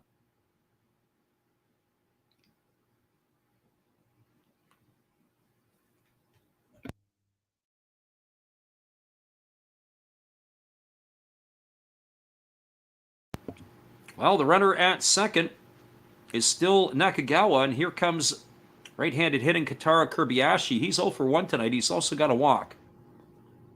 There's a fastball swung on. It is lifted foul down the right field line, and the count is 0-1.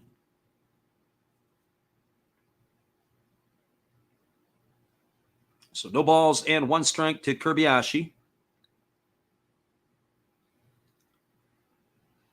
Project Ariel in the house asks the question. He goes, which bookies do you guys use?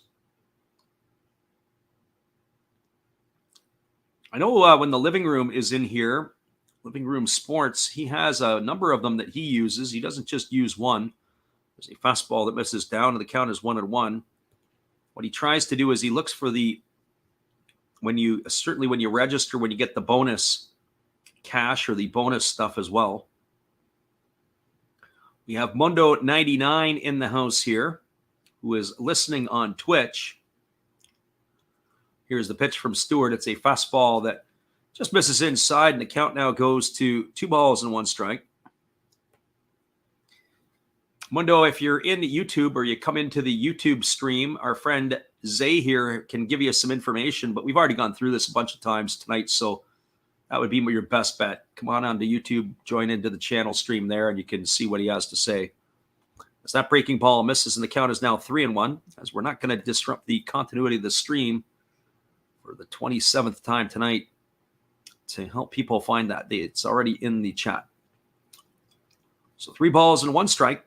It is to Kobayashi. First base is open, and Cedeno is on deck. There's a breaking ball that drops in for a called strike, and the count now goes to 3-2.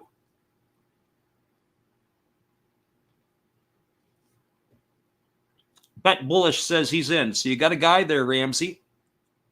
Buffaloes for the win.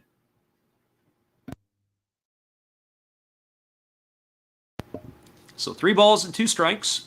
As the right-hander Stewart works to the set. He checks the runner at second. And now he kicks and delivers. It's a fastball that misses upstairs. It's going to be ball 4. And that is going to be a walk here. That's the one thing that you got to keep your eye on here with Carter Stewart is the number of walks that he's allowed this year. Entering the ball game, 15 2/3 innings, he's allowed 9 walks. So far tonight, his command has been pretty good until he's had to go from the stretch. Then it started to become a little bit entertaining. That's the second walk he's allowed in the last 2 1/3 innings. And now it looks like they're going to have a quick conference on the mound to discuss what's going on. They got runners at first and second, more than likely to talk about the bunt defense.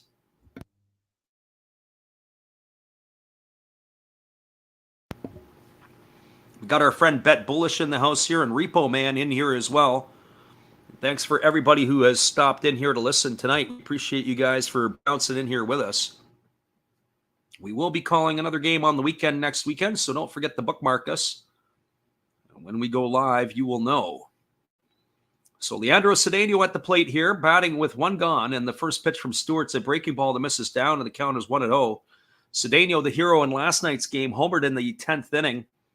That was the difference in this one, or last night's one. Tonight he has struck out and flown out to center field in his 2 trips. As the right-hander holds to the set position, And now he kicks and delivers. There's another breaking ball that misses up and in, and the count is now 2-0. And I don't know, but I think if I'm the Hawks, I want to get that bullpen going pretty much straight away. 70 pitches here for Stewart, but he's been erratic from the stretch.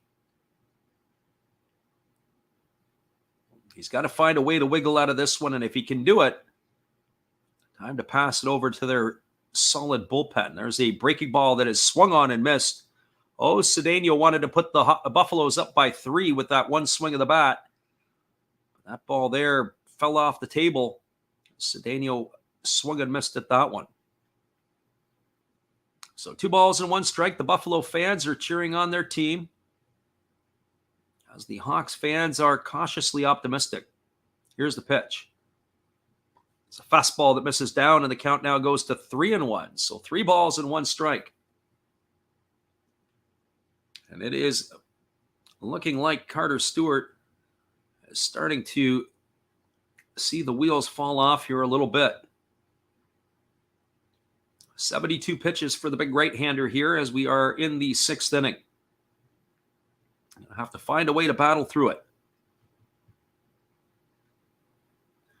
Here's the pitch. It is a fastball swung on. This ball is popped up and is lifted foul. It's going to reach the seats in the first base side, and that's going to run the count to 3-2.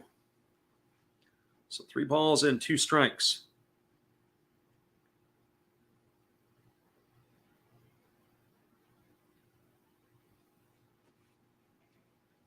So 3 balls and 2 strikes it is to Cedeno.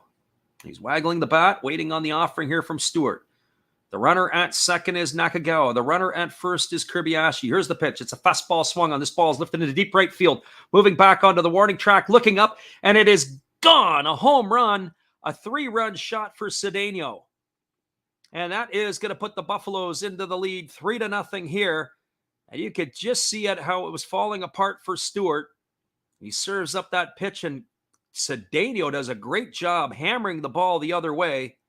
Fantastic job. And our friend B. Ramsey tossing out the super chat. We welcome and thank you for doing it. He says, everyone eats. Get that $200 that drops the Cash App. So let's go, everybody. It's time to eat. Excellent job there, B. Ramsey. Appreciate you for your support. Home run for Cedeno. 3-run variety. His 5th of the year. 2nd in back-to-back nights. Holy Toledo. Unbelievable. And that now is going to bring up Yuma Tongu. It's almost anticlimactic that Tongu's coming to the plate. And the first pitch delivered to him is a breaking ball that misses outside for ball 1, and the count is 1-0. You could just tell in that last half inning when Stewart had to go from the stretch in the 4th, things were just starting to fall apart for him. And sure enough, Cedeno deposits the 3-run shot into right field to give the Buffaloes the lead. Stewart goes back to work. Here's the pitch. It's a breaking ball waved at and missed by Tongu, and the count goes even to 1-1. So check that. The count is now 1-2 to Tongu. All that excitement still, in my mind, I missed one of the strikes. So 1 ball and 2 strikes to Tongu. Stewart back to work. He delivers. It's a fastball swung on. It is tapped slowly over to short. Kawase fields it. He throws to first. That's going to retire Tongu. It's 1 batter too late for that one. That would have been a nice double play ball. But Tongu retired for the 2nd out of the inning, and that's going to leave it up to the 3rd baseman, Yuma Mune. So Mune tonight has a single and 2 trips. He's also flown out to the right fielder, but boy, that ball got out in a hurry. Cedeno going the other way, and it was a no-doubter. It went right into the seated area in right field.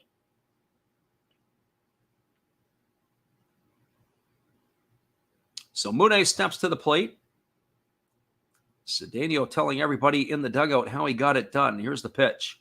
It's a fastball that misses down and in for ball 1, and the count is 1-0.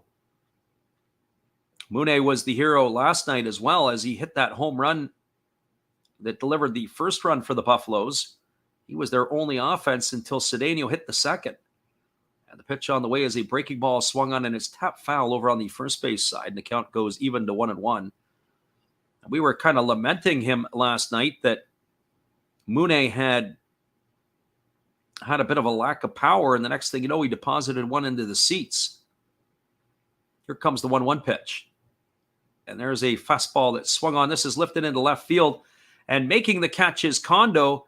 And that is going to retire Yumamune for the third out of the inning, but a little bit too late.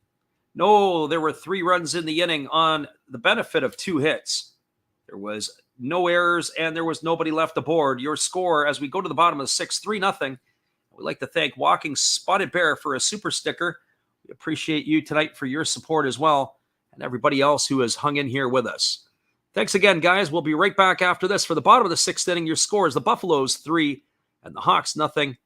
Hang tight. We'll be right back after this from our friend Steve Rademacher. Hello, guys. Thank you for joining Freddie here on his baseball game. And I'm Steve Rademacher, and my channel is really all about everybody, including all my international friends. We have such stuff as non-sport packs from Canada, the OP Cheese. We have the Greek Freak. We have money from around the world. We have lira. We have yen. We have francs. We have pounds. We have Deutschmarks. We have all kinds of cool stuff like that.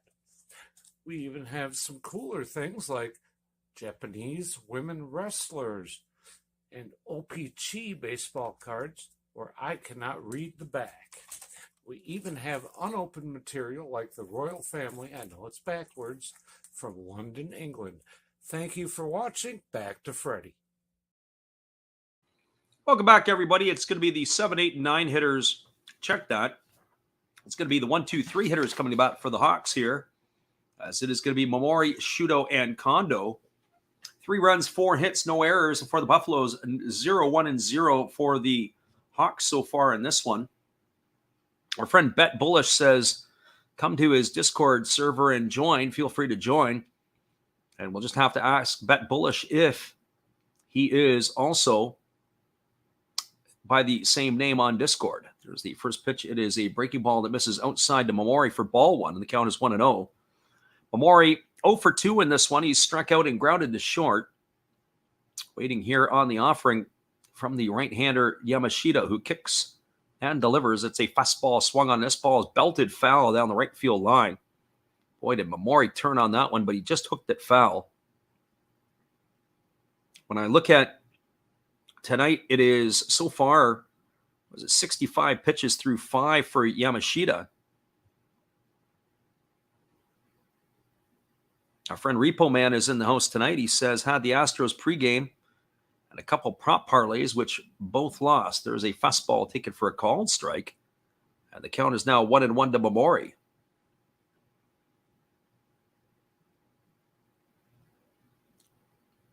Yamashita ready to go back to work as the 1-1 pitch, or check that, the 1-2 pitch is on the way. I missed the foul ball from Momori. Here we go. Here's the pitch. It's a fastball that is swung on and missed, and that is going to retire Momori for the first out of the inning. 1 up and 1 away, and that'll bring up the right fielder, Yukio Shudo. By my books, that's the 6th strikeout for Yamashita here tonight. As I do my quick math, and that's what it appears to be. It looks like I am correct. Well, Yukio Shudo looked like he was going to be the hero, at least defensively, for the Hawks, as he had made that great catch to end the Buffaloes inning in the 4th inning, as he made a catch on the warning track up against the wall to save some runs. And he takes a first pitch over for a called strike. The count is 0-1. EXC Holland says, I hope they do come back. He needs the 4.5. And there's the pitch. It's a fastball that is swung on and fouled away. And the count remains at 0 balls and 2 strikes to Shudo.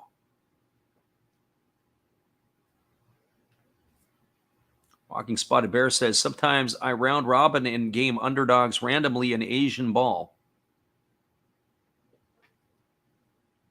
Certainly what is interesting is the KBO. Here's the pitch. Here's a fastball that misses upstairs.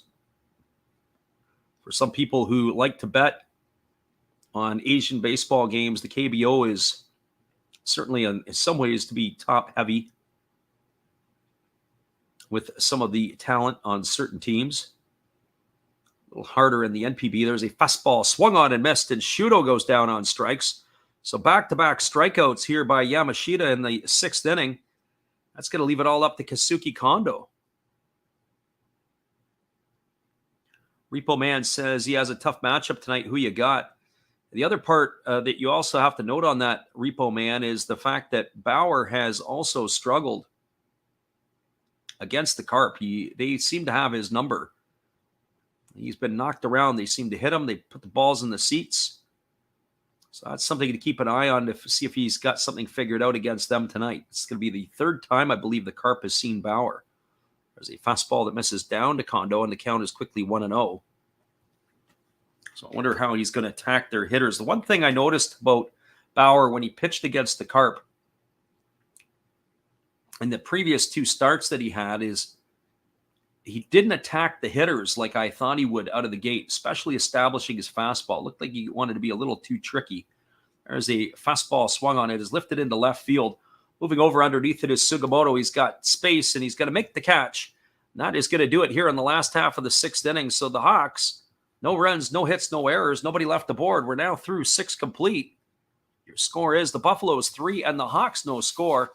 Stick around, everybody. We'll be back here in just a couple moments. We appreciate you guys for listening in and hanging in here with us tonight. It is NPB Baseball on the YouTube channel of Last Raps Baseball. Live commentary. We'll be back when we return after this.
Welcome back, everybody. It is going to be coming to bat for the Buffaloes, the bottom third of the batting order, and Carter Stewart is still hanging in the ballgame. It'll be Sugimoto, Noguchi, and Wakatsuki to face the right-hander. 81 pitches through 6 innings for Carter Stewart here in this one. In North America, he'd be gone by now, but at 81 pitches, he's probably just warming up in the Japanese League. So here comes the first offering from Stewart. It is a fastball swung on and fouled away, and the count is quickly 0-1 to Sugimoto. He has had the number of the bottom third of the batting order as Sugimoto, Noguchi, and Wakatsuki 0 for 6 tonight combined in this one with 3 strikeouts. Check that, 4 strikeouts. So maybe a little wonder why they're going to let him go to work against this bottom third. Walking Spotted Bear wants to know if the Carp has beaten up Bauer. There's a fastball swung on and missed. The count now goes to 0-2. One thing when he had faced the Carp is they had knocked him around for quite a number of hits. That was the one thing that was to be noted, is just the amount of hits he had given up. Here's the pitch on the 0-2, and it's a fastball that misses down, and the count goes to 1-2. Didn't walk many against the Carp, but they certainly put the ball in play, and they also lit him up for a number of home runs. I think it was 5 or 6 in the one game. Would have been I think he started his first start against the Carp, and his third start were against them. There's a breaking ball that drops in for a called third strike. Sugimoto, I don't know if that was called or if he waved partially at it. We're going to look at that one again. Looked like the ball was already in the mid of the catcher when he decided to swing. Regardless, Sugimoto is down on strikes for the first out of the inning, and that's going to bring up the right fielder, Tomoya Noguchi. Alex asked the question, what's the average pitches per inning? Well, I don't know about that, but I'll talk about that in a second. There's a fastball swung on. It's lined into left field. It's going to get down. Noguchi rounding first. Kondo comes up with it and fires it back in, and he's going to hold Noguchi to a long single. So he is aboard with a base hit.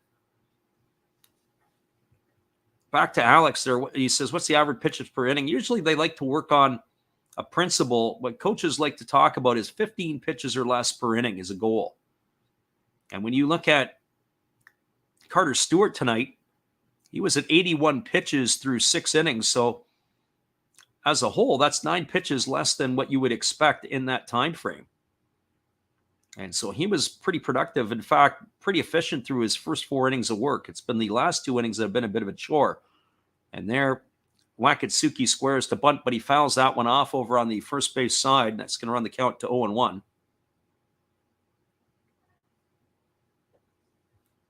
So a lot of coaches will encourage their pitchers to work at 15 or below. That's always the target.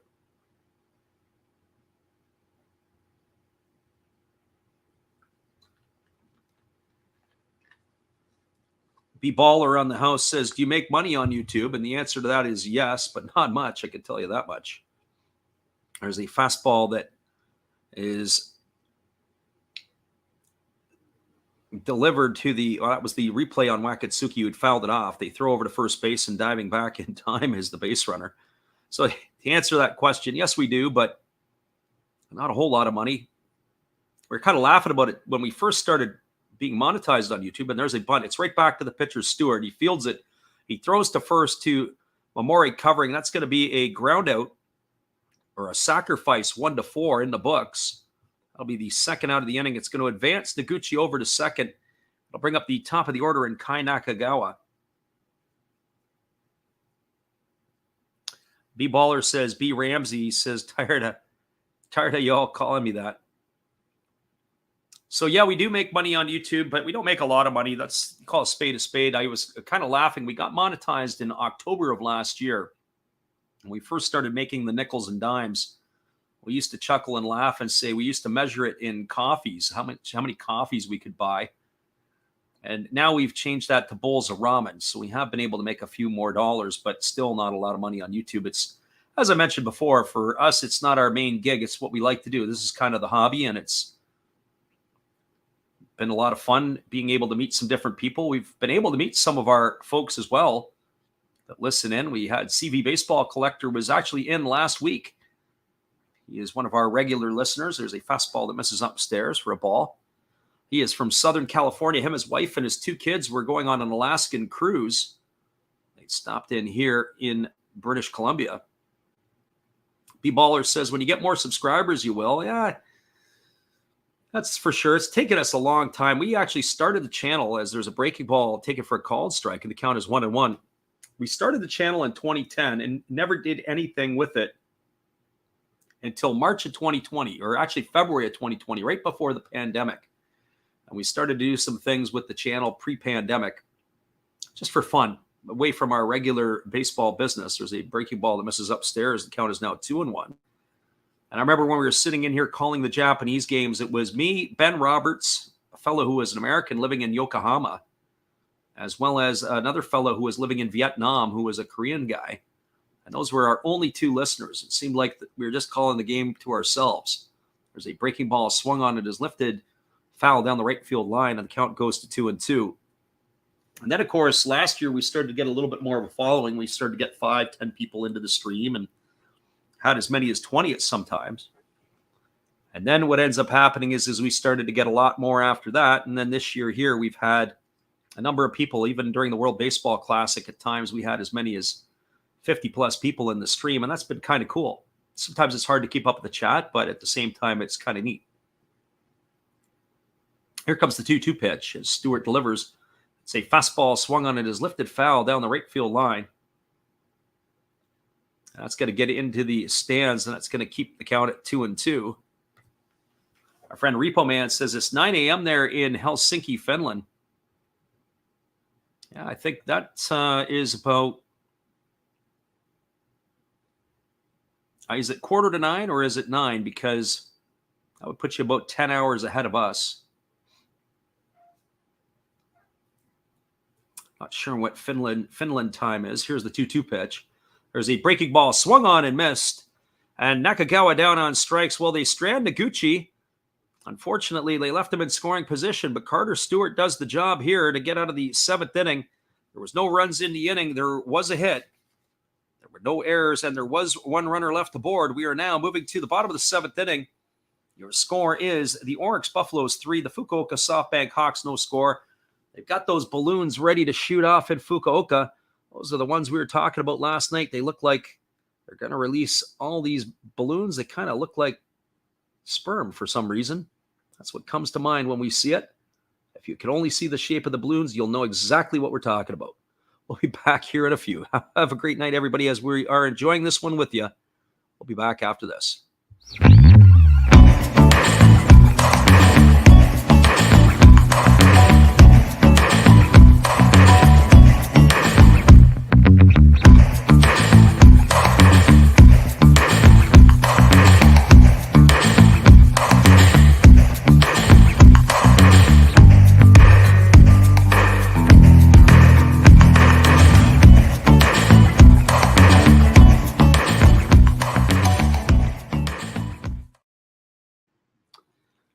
They haven't released the balloons yet. I don't know what it's there for. They got some sort of music going on, and the crowd is in unison, and it's kind of neat. I've got some video on my phone from this from a few years ago when they were in the NPB championship or the Japan series, and we saw some of that. And they come out and they stream, and they make a weird sound, and yet there they are. They've been released, and they are now going off into the atmosphere.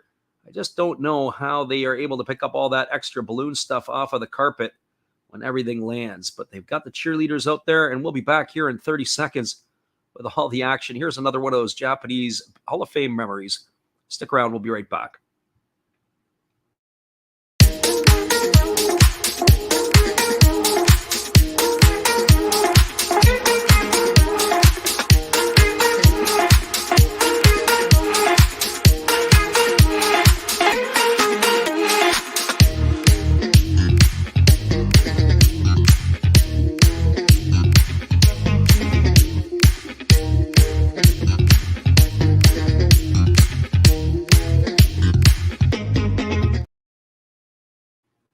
Welcome back, everybody. Zay says the same thing. How do they clean up the balloons so quickly? It's a mystery to him, and it's a mystery to us, too. Get those things off of the field. I just don't know how they do it. But, boy, they get it done quick, and we're about ready to get this one back underway as the right-hander Yamashita ready to start his 7th inning of work, and the first pitch is a breaking ball that misses upstairs to Yuki Yanagita. It's the heart of the batting order. Yanagita, Nakamura, and Makihara to come to bat here, as the Hawks are trying to find something in their offense to get going. As the right-hander kicks and he delivers, it is a fastball swung on and missed. The count goes even at 1-1. Mark Lamb asked the question. He says, why is it that the Hawks are just sucking this bad? Yeah, it's a bit of a conundrum right now because they have one of the greatest offenses here, in my opinion. There's a fastball swung on, and it is lined right to the second baseman, Gibbo, and that is going to retire Yanagita. He is gone for out number 1. That's one of the best offenses that money can buy. Our friend Repo Man asked the question, do you just call this games, or are you like a fan of the NPB? I like watching Japanese baseball. So, yeah, watching the quality of the play, the way that they play it. I mean, I sometimes tell people that if people try to ever get into an argument that the NPB, that the players are better than the MLB, they got to give their head a shake. There are some players within the NPB that are very good who could play Major League Baseball for sure, as a fastball is taken for a called strike and the count is 0-1. One of the things that makes the MLB different than the NPB is the fact that they don't have restrictions on import players, so you can roll out your Dominicans, Venezuelans, Japanese players ad nauseum in Major League Baseball, whereas in Japan they have a 3 import player limit on the field at one time. That breaking ball misses upstairs, and the count is 1-1. The NPB also, too, I think of the NPB like it's college basketball to what NBA basketball is like. In college basketball, they just make enough mistakes to make it interesting, whereas the NBA can be kind of predictable as that breaking ball misses down and the count is 2-1. But what I like about the NPB is that the NPB, the players are just not quite that caliber, especially in certain positions like the shortstops. They just can't quite make that throw across the infield like some of the players can in Major League Baseball, and that just allows for that game to have an element of surprise or an element of different things that can happen, which makes the game more entertaining, to be honest. There's a fastball that swung on and fouled away, and the count now goes to 2-2. Baller says the NPB is not unpredictable. It is. I don't know if I would use the word unpredictable, but I would use the word as maybe not as sharp in some ways as you would see in Major League Baseball. There's a fastball swung on. This ball is lifted into shallow left field. Yataro Sugimoto coming in racing. He takes it on the short hop. He chests it up to keep it in front of him and move it into the infield. Oh boy, he looked like a rhinoceros in a china shop trying to make that play. That is going to be a one-out single here for Nakamura, and that's going to bring up the center fielder, Taisi Makihara. B-Baller says, I just called 5 games in a row yesterday. Well, we were doing 2 games in a row sometimes last year. In fact, we were doing some days of triple headers with MLB stuff for fun, but hard to be able to do some of that stuff. I mean, especially when you get some of those 3 and 3+ hour games. It's just the concentration to stay in with it to watch every single pitch. Here's the pitch. It's a fastball taken for a called strike, and the count is 0-1 to Makihara. Makihara 0 for 2 tonight. He is struck out and grounded out to first.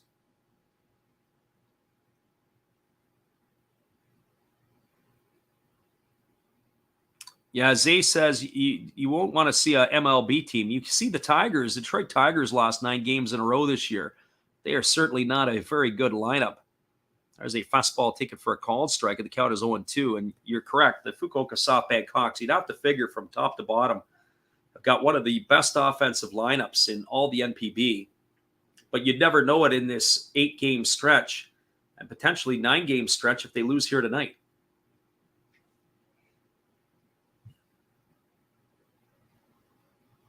So here comes the 0-2. It's a fastball swung on and missed, and that's going to retire Makihara for out number 2.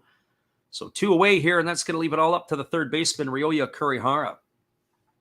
Our friend B-Baller says probably not an 8-game losing streak, but I bet Detroit could beat Texas. Well, look at the Tigers this weekend. Took 2 out of 3 from the Mariners in Seattle. The Mariners are a pretty darn good ball club. They've got a heck of a pitching staff there, although you wouldn't know it as they're playing 500 ball. Our friend Zay is here, and so he says, how do I watch the game? And thanks for calling this, says GTI Dub. We'll send Zay to the rescue, maybe, if he'll help us out so kindly. There's a breaking ball that misses upstairs, and the count is 1-0 to Kurihara. Kurihara 0 for 2 tonight. He has struck out and lined to short his 2 trips to the plate. As Yamashita checks the runner at first. And now he kicks and delivers. There's a fastball that misses upstairs, and the count goes to 2-0. Earlier, Zay had put into the chat directions on how to be able to navigate around, and that would be able to get you to a link to be able to find it. And I would suggest if you can't do it that way, he might give you some hints. Got to be able to use Google and Google Translate. You'll be able to get some stuff. There's a fastball that swung on it. Has popped up over on the third base side. Coming in on it is Mune. Moving out was Wakatsuki. Easier play for Mune to make, and he is going to make the catch to retire Kurihara for the 3rd out of the inning. And that is going to do it here in the 7th for the Hawks. There was no runs. There was a hit. There was no errors, and there was 1 runner left aboard. We're through 7. I'll try to come back. We'll be here in just a couple moments with all the action for the top of the 8th. We'll be right here after this. Hang tight, everybody. We appreciate you guys for listening in. We'll be right back with all the action. Hello, this is Eric Fox, formerly of the Oakland A's and Texas Rangers baseball teams. If you want to learn about Japanese baseball, see Coach Fred of Last Raps Baseball. If you want baseball instruction, see Coach Fred. If you want to learn about golf, do not go to Coach Fred. Fred, what kind of club is this? At Last Raps Baseball, we know baseball. That's right, everybody. We're moving to the top of the 8th inning. We'll be right back after this. Appreciate you guys for all bouncing in here with us tonight. It is Japanese baseball on the Last Raps Baseball YouTube channel.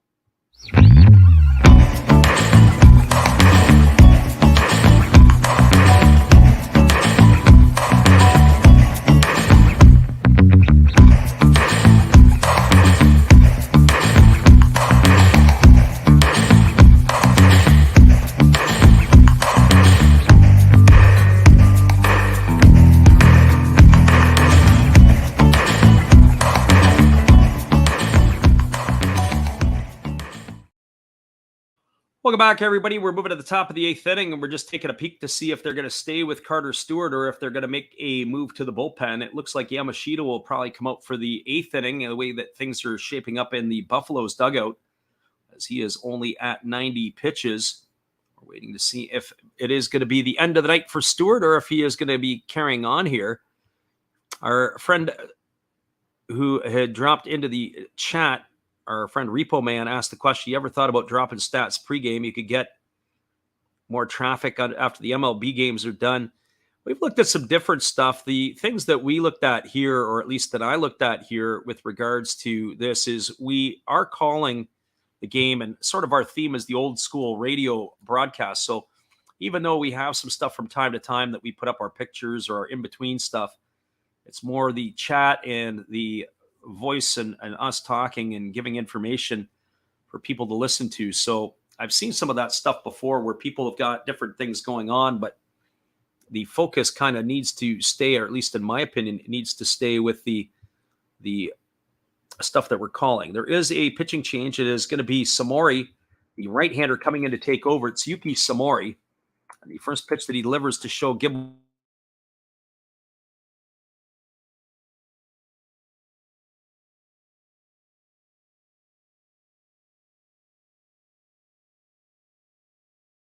a ball that's on the way, and it is a fastball that misses down, and the count's 1-1. Gibbo 1 for 3 tonight. He's got a single and 3 trips. He's also grounded out and popped out to the catcher. For Samori, he is making his 38th appearance of the season. He's got 3 wins and 2 losses. Is on the way. It's a fastball swung on. It is lifted into shallow left field. Coming in on it is Kondo. He's there, and he makes the catch, and that is going to retire Gibbo for the first out of the inning. So 1 away, and that's going to bring up Kentaro Kobayashi. Fukuoka, SoftBank Hawk right-hander, as we were starting to give you information on Samori. 32 2/3 innings pitched this year. He's given up 23 hits, walked 16 and struck out 31, and he's got an ERA of 3.03. The alarm for me is the 16 walks in 32 2/3 innings. That always is a bit of a concern when you're walking one every other inning. Here's Yataro Sugimoto at the plate, and the first pitch is a fastball swung on. It's chopped up the middle, fielded by Kawase. He throws on the run, and that's going to retire Sugimoto. Check that. Kentaro Kobayashi on a ground out, 6-3 for the second out of the inning. So 2 away. I was looking up. I thought it was Sugimoto, but it was actually Kentaro Kobayashi in the order. Apologies to everybody for that. And that's going to leave it all up to the hero at tonight's game, Leandro Cedeno. Well, for Cedeno, he steps up to the plate.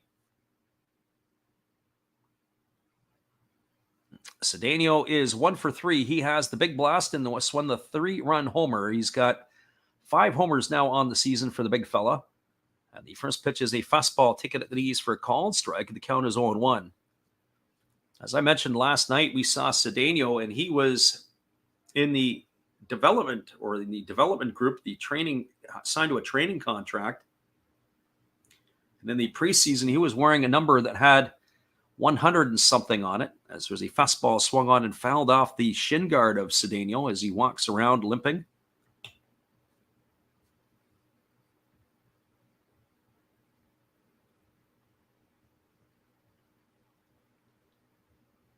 So no balls and 2 strikes as the right-hander ready to go back to work again as he gets the sign from his catcher and he works to the set. Here comes the pitch. And it is a fastball that just misses upstairs, and the count goes to 1-2. So 1 ball and 2 strikes to Cedeno.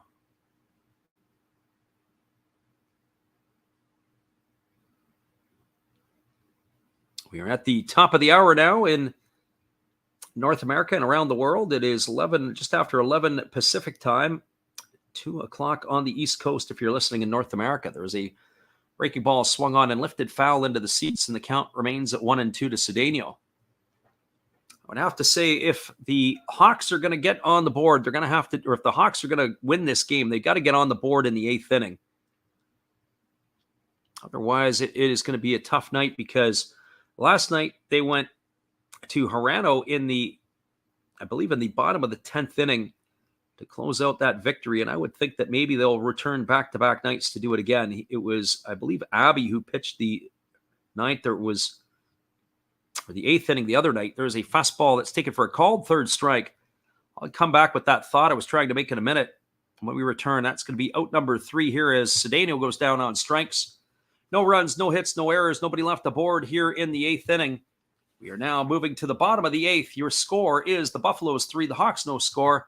Stay tuned, everybody. We'll see if we got to have a pitching change or if Yamashita's coming back out. The manager, Nakajima, has come out to talk to the umpire, so that's always a sign for a change. Hang tight. We'll be right back after this.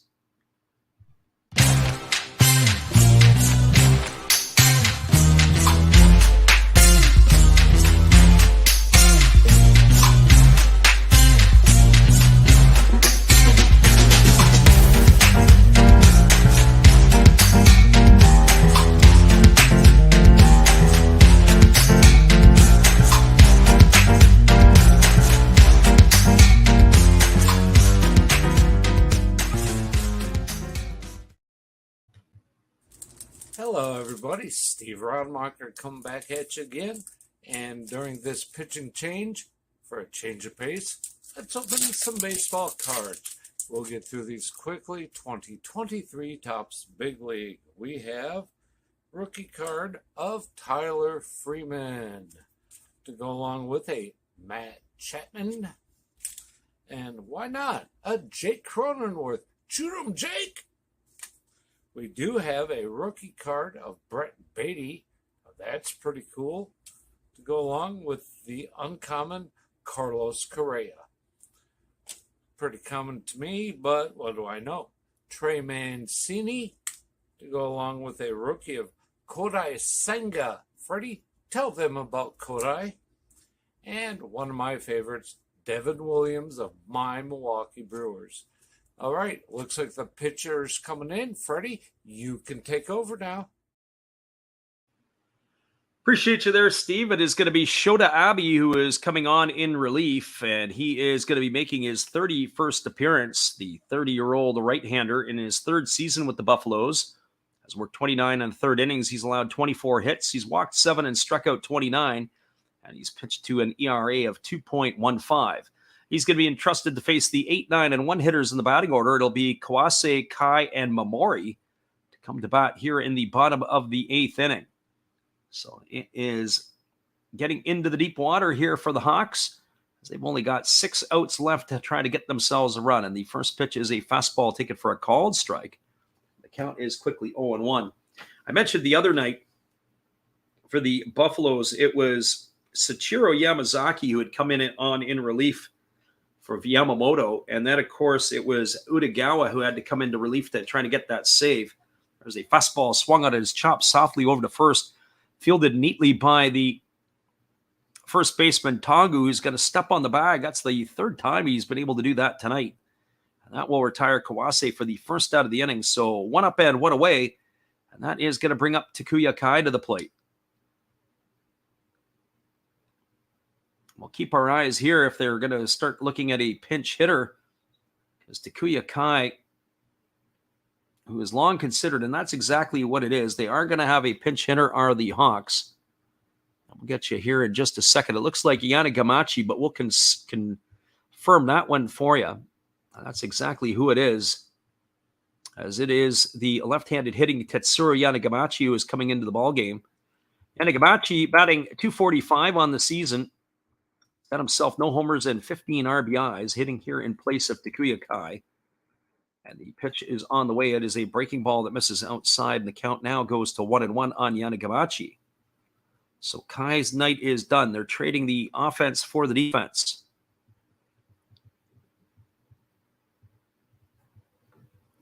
Yanagamachi waiting here on the offering from the right-hander Shota Abe, who kicks and delivers. It's a fastball that misses outside, and the count now goes to 2-1. So 2 balls and 1 strike.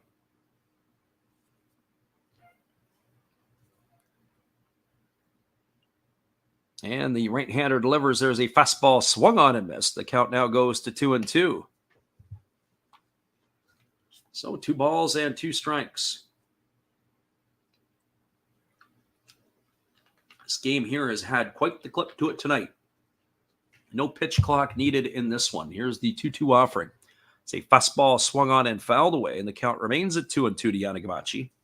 I was reflecting a little bit when we started the channel in 2010. We didn't do anything for 10 years, almost 10 full years. And then in March or February of 2020, we started to make a little bit of content, and we're having lots of fun in doing it. And it's just kind of spiraled a little bit from there, and we still have a lot of fun, and it's taken some different paths and different directions. The last 3 years, we've been calling NPB games, and we did Major League games the last couple of years, but sure, we haven't done any, but we're going to try to sneak some in starting this week on Wednesday evening. So if you're around and you want to listen to the MLB action, jump on the channel and check it out. We'll post some links ahead of time when we do it, and you'll know when we go live, as there's a fastball that misses just inside, and the count's now 3-2 to Yanagamachi. And the way the games with the MLB have been going this year, they've been going pretty quick with that pitch clock. Like the Tigers and the Mariners, they said today, was 2 hours and 10 minutes. There's a fastball taken at the knees for a called third strike. 95-mile-an-hour fastball sits down Yanagamachi. He's out for out number 2. I'm not sure what he was looking for. Wasn't get any better than that. Our friend Dinger asked the question what my favorite stadium in Japan is. I've actually only been to 2. I've been to the Jinju and I've been to the Egg, the Tokyo Dome. But this year we're going to get to 10. The only 2 that I'm not going to get to will be the Escon Field in Hokkaido and the Miyagi Stadium in Tohoku, where the Golden Eagles play. Not going to go up to the northeast. There's a breaking ball taken for a called strike, and the count is quickly 0-1 to Masaki Momori. Momori 0 for 3 in this one. He struck out twice and grounded to short. They are getting down here to their last few outs, as there's a fastball swung on in the dirt, and the count now goes to 0-2. Based on what I've seen in terms of video, I would have to say that the stadiums that intrigue me, I'd really like to get to the stadium in Hiroshima. The other one I'd like to try to get to is in Yokohama. I'd like to see the Balluna Dome. It looks kind of cool.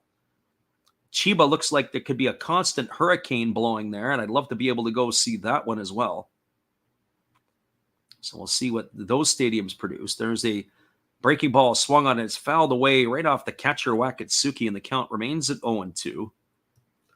But on top of that, I'd also like to explore some of the other places around and about some of the other stadiums, some of the ones that they use as third, those neutral site games as they do throughout the year in Japan. There's a kind of a few neat stadiums that are around and about. So I'm going to take some video of the stuff and try to put some good videos together over the next little bit, which means a lot of editing. And that is about the thing I like to do the least, is to edit. As there's a breaking ball swung on and fouled away, and the count remains at 0-2 strikes to Momori. Dinger points out the Koshin Stadium looks awesome too. Yes, actually, I've been there as well, to the outside of the Koshin Stadium, and it kind of gives you that feel of Wrigley Field from the outside. But maybe not so much in the wintertime, as they don't have the ivy rolled around it. There's a breaking ball swung on it, is lifted foul down the left field line. It's going to get into the temporary seating there, and the battle's going to continue, as it's still going to be 0-2 to Momori. Another stadium that looked kind of neat that would be decent would be the Hodomoto Stadium in Kobe, where the Buffaloes, of course, the Orix Buffaloes and the Kintetsu Buffaloes and the Orix Blue Wave had merged to come together as the Orix Buffaloes. But Hodomoto was the stadium, or the Kobe-based stadium, where they used to call their home games, or used to play their home games in Kobe. That looked kind of neat, and I think it's about 3 homestands or 6 homestands a year that the Buffaloes actually play there. So here comes the 0-2 pitch to Momori. As Abbey kicks and delivers, it's a fastball again swung on and again fouled away down the left field line. And the battle continues. No balls and 2 strikes to Momori.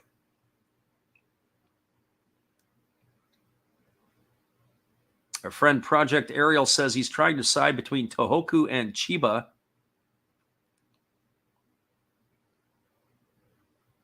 Our friend Bet Bullish says Marines. I've always said the Marines are tough at home, but the Eagles have been playing good baseball as of late. There's a breaking ball that swung on, and this is knife foul down the left field line, and the battle continues. Be curious to see how that game will tighten up. We also appreciate everybody who has jumped into the channel tonight, and we thank you guys for your support.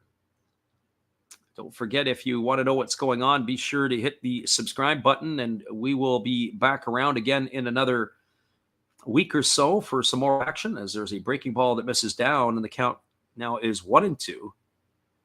This is turning into a marathon at bat here.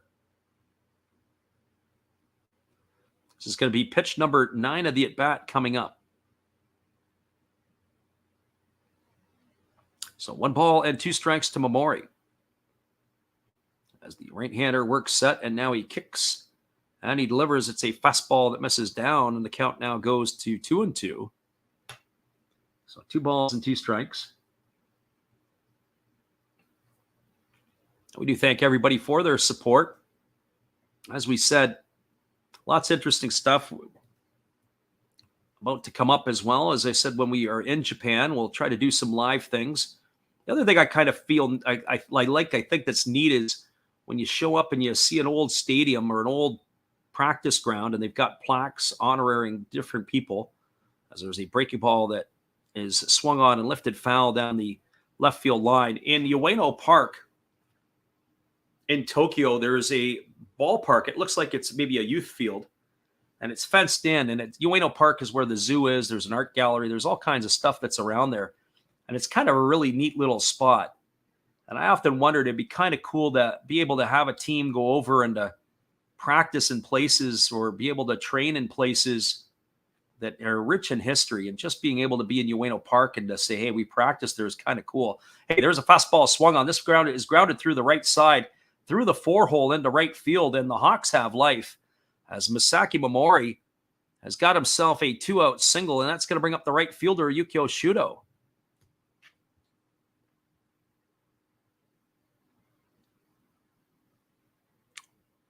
Our friend Fluby in the house here.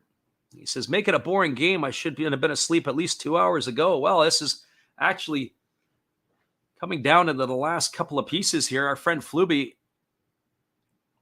is our good friend Alexander Leggett, who likes to listen in. He's in the D.C. area. He's using his other one. There is somebody there that can give you all kinds of information on the Japanese baseball. So that is going to bring Shudo to the plate. The crowd is on their feet.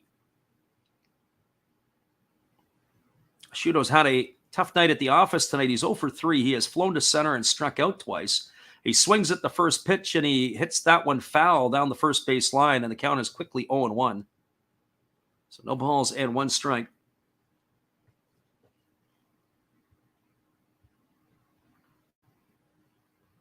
Shudo digging himself back in, ready to go again against the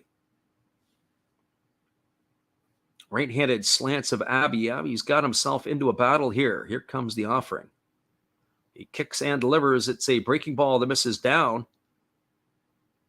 The count now goes even to 1-1. One of the things I'm really intrigued for is ballpark food. I can't wait.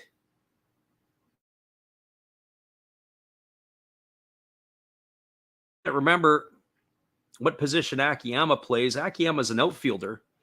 There's a fastball swung on and fouled away. The count is now 1-2 to Shudo. Akiyama had quite the start to the season. He was really playing good ball for the Carp. Shogo could not stay healthy with the Cincinnati Reds. He was often hurt, always on the disabled list. So 1 ball and 2 strikes to Shudo. As he waits here on the offering from Abby. The runner at first is Mamori. There's 2 gone. Here's the pitch. It's a fastball down in the dirt. Good block there by Wakatsuki. That's going to run the count to 2-2.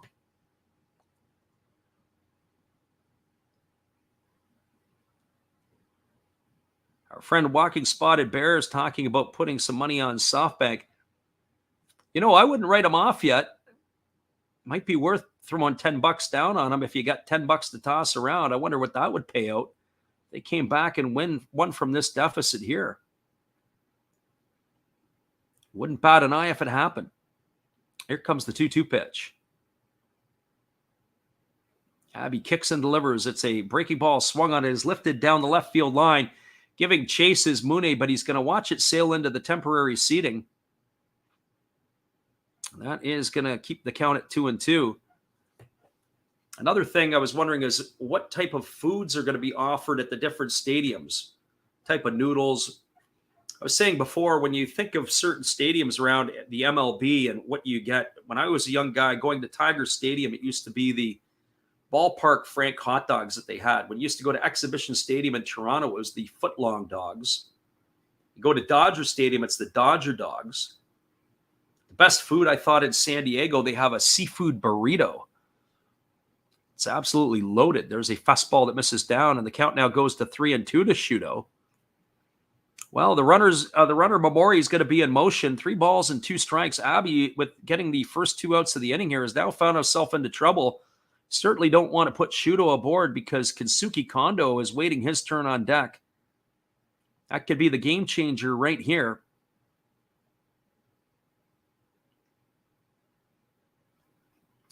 So 3 balls and 2 strikes to Shudo as he waits here on the offering from Shota Abbey.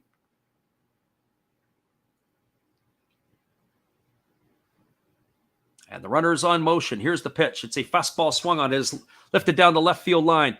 Moving over toward the foul line is Sugimoto. He makes the catch, and that is going to do it. The ball just hung up enough, as that is going to retire Shudo for the 3rd out of the inning. And that will do it here for the Hawks in the bottom of the 8th. Well, they had no runs in the inning. There was a hit. There was no errors and 1 runner left aboard. We're now through 8 complete innings. It is the Buffaloes 3, the Hawks. No score. Stick around, everybody. We'll be right back here in just a couple moments with your score, 3-0 for the Buffaloes. Good evening, ladies and gentlemen. Namaste. Hey, I hope you guys have been enjoying the game. My name is Hollis. I've got a YouTube channel called Another Hollis Build. I love baseball cards. I open up brand new product for you guys. I open up old stuff. I do breaks. I do auctions. All kinds of stuff concerning baseball. I'm Friars faithful, Padres to the end. I also love Garbage Pail Kids and my animals. I have a ton of animals. It's like a mini petting zoo here around my house. I also love my city. San Diego, baby. I'll take you all around the city and show you what's up. If you guys dig stuff like that, cruise on over and check it out.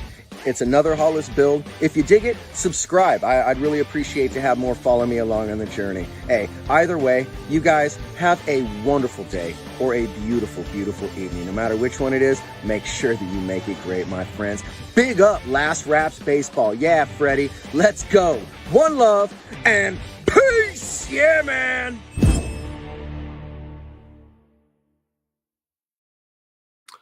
Appreciate you there, Matt, and the support that you give to our channel. And in turn, we support Matt Hollis.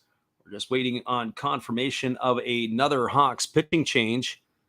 As if it is the case, it'll be the 3rd pitcher that will be coming on to the hill. And it is actually another pitching change for sure for the Hawks. This is going to be number 20. It is going to be Kaino coming into the ballgame. This is Hiroshi Kaino, as he is going to be making his 23rd appearance for the Hawks this year. He's got 1 win, no loss, and 1 save. He's worked 21 1/3 innings. He's allowed 16 hits, 6 walks. He has struck out 23, and he's pitched to an ERA of 2.95. And so Hiroshi Kaino on in relief. There was also a new catcher for the Hawks as well. We'll have to get you that here in just a moment. We'll see who they've got behind the dish. Looks like it is number 45, and that would be Tanagawara, as he's going to take over behind the plate. So Kaino ready to go. His first pitch is a breaking ball that drops in for a called strike. The count is quickly no balls and 1 strike to Yuma Tongu. It'll be Tongu, Mude, and Sugimoto here to face the right-hander as the Buffaloes bat here in the top of the 9th inning. The right-hander delivers. It's a fastball swung on. It is grounded through the 4-hole into right field. It's going to be a leadoff single for Tongu. He is aboard with a single, and that's going to bring up the first baseman, Yuma Mune. Our friend Sharky says, what inning is it? Well, if you look across the bottom of the ticker, you'll see it there. So it is the top of the 9th. As the Buffaloes are batting, and it looks like Yuma Tongu's night is going to be done. We're going to have a pinch runner for Tongu. Looks like it is going to be possibly Oda who's into the ball game. I would assume Oda will go into the outfield. And usually they bring Kai Nakagawa in to play first base. That would probably be my guess on the movements. Although Yatara Sugimoto could be another one who could leave the ball game here. Sugimoto is in that spot. Well, Yuma Mune at the plate, and he's already showing that he's going to square to bunt. So Mune is 1 for 3 in this one. He's got a single in 3 trips. Our friend Sharky FanDuel might be a little bit behind. So easy guy. We are here in the top of the 9th. I can guarantee you that. Buffaloes are batting. Here comes the pitch. And it's bunted, and it's not a good one, but it was up in the air, and Tanagawara couldn't find it, but it did get to the backstop. So no balls and 1 strike here to Mune. They're going to try to get that pinch runner Oda into scoring position, as he can run a little bit. Our friend Trevor Parker says FanDuel is wrong. FanDuel has been wrong before. So Yatara Sugimoto waiting his turn on deck. Mune here batting. With nobody out and a runner at first. Here comes the pitch. And it's a fastball that just misses off the outside corner, and the count goes even to 1-1. So 1 ball and 1 strike.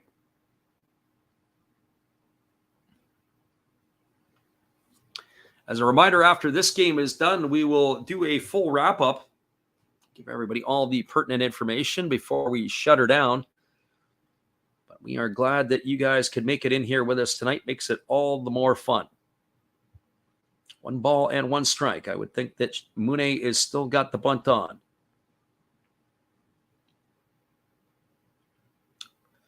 And here we go. Kaino gets the sign. Mune is already squaring to bunt, but they throw over to first base again, and diving back in time is the base runner, Oda. As we said, Oda had come in for Tongu. Another strong game by Yuma Mune tonight.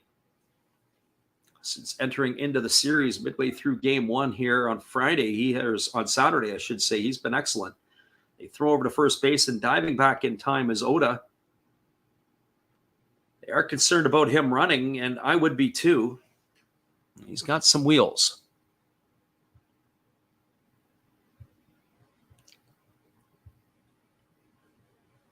Right-hander leans in. He gets the sign from his catcher, Tanagawara, and he's coming into the set position. Here's the pitch. It is a fastball that misses down, and the count now goes to 2-1 on Mune. Only 2 stolen bases this year for Oda, but he's only been in 50. He's been in 50 ball games, mostly as a defensive replacement. He does get an opportunity to run. He has had a few starts. He is somebody you've got to keep an eye on because he does run well. So 2 balls and 1 strike it is to Mune. Again, he squares to bunt, and this time it's popped up, and this is foul. It's going to reach the screen behind home plate. Now 2 balls and 1 strike. Or check that, 2 balls and 2 strikes. We got Jason Lewis in the house. He says he's won a few bucks on Japanese baseball. Tudo in the house here as well. Good job there for Jason Lewis. Congratulations to you. So 2 balls and 2 strikes. As Mune here waits, it looks like they're still going to give him the bunt sign, and I would too. Make him get the job done. Don't let him off the hook. He's squaring a bunt. Now he pulls back, and it's a fastball that misses down, and the count is now 3-2. So 3 balls and 2 strikes to Yuma Mune. The 3-2 pitch, I wouldn't be surprised if they maybe put the runner in motion here. This would be a action type of pitch. Something has to happen. Get the runner in motion. He's trying to stay out of the double play. And now the pitcher Kino has stepped off the back of the mound. The third base coach is going through a litany of signs. Now Mune is going to step back in the batter's box, and we're ready to go again.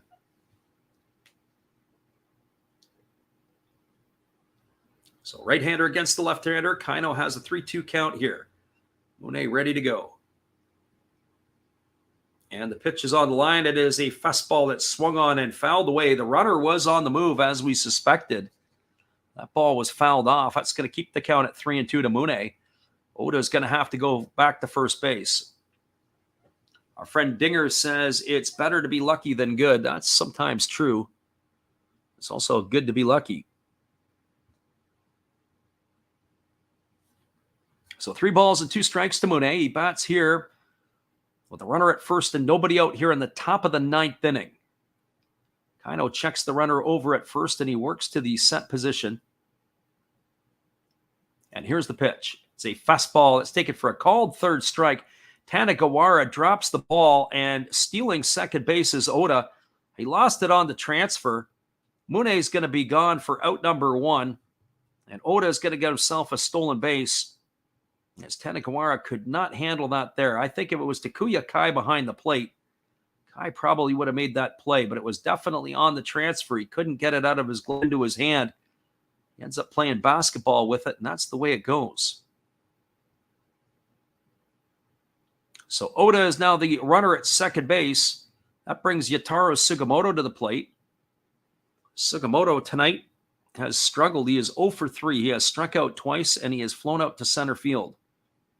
Big fella is not at the top of his game right now. Here comes the pitch. It's a fastball that swung on and missed, and the count is quickly 0-1 to Sugimoto.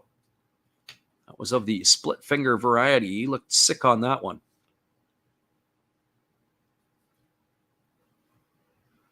So no balls and 1 strike to Sugimoto. We're here in the top of the 9th inning, and the Hawks will be down to their last wraps, so to speak, coming up in the bottom of the 9th inning.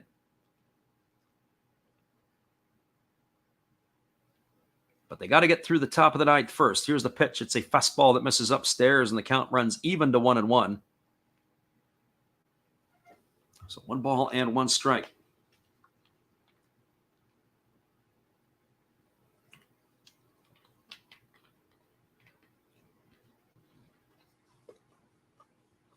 Sugimoto waggling the bat.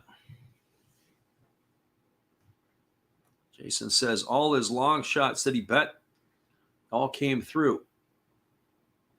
That's like winning the lottery. So here comes the pitch. It is a fastball swung on. This ball is lined into right field, and it is going to be caught by the right fielder, Yukio Shudo. He throws to second, and they're going to double off the runner. And that is going to do it here. Oh, Yataro Sugimoto hit the ball on the screws. And that's going to be a 9-6 double play, as that is going to end the inning here in the top of the 9th. Well, they had no runs in the inning. There was a hit. There was no errors, and nobody left the board. We're now moving to the bottom of the 9th inning. Your score is the Orix Buffaloes 3, the Fukuoka SoftBank Hawks no score. Stick around, everybody. All the action is coming to a close here as we move to the bottom of the 9th inning, and we'll be back right after this.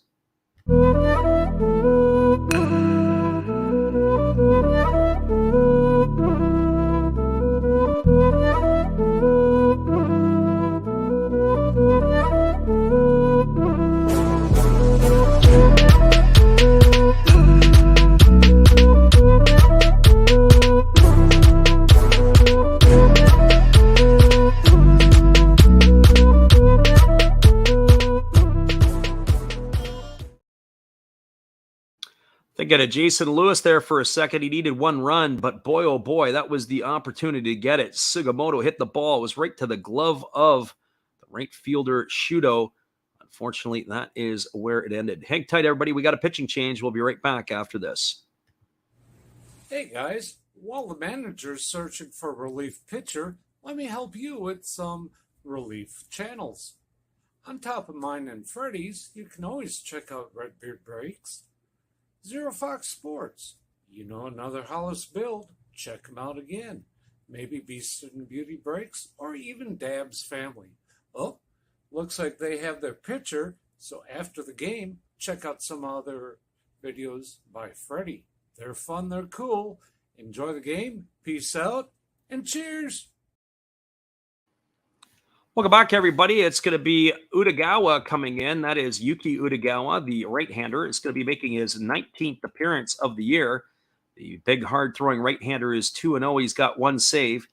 He has worked 17 and a third innings, allowing 11 hits. He's walked 13, which is a concern. He struck out 16. He's got an ERA of 3.12. So Yuki Utagawa on in relief, and he's going to be facing some stiff competition here. The toughest hitters in the batting order, in our opinion, Kensuke Kondo, Yuki Yanagita, and Akira Nakamura to come to bat here in the bottom of the ninth inning. The Hawks are trying to find themselves somehow to score a run here in this one. It has been slim pickings, that is for sure, for Fukuoka. Fukuoka scored a run in the first inning of yesterday's game and were shut out for the last 9, plus the first 8 of this one. So 17 innings without scoring a run. There's a first pitch fastball taken for a called strike, and the count is 0-1 to Kondo. There is also a defensive change for the Buffaloes as Watanabe has gone into the outfield.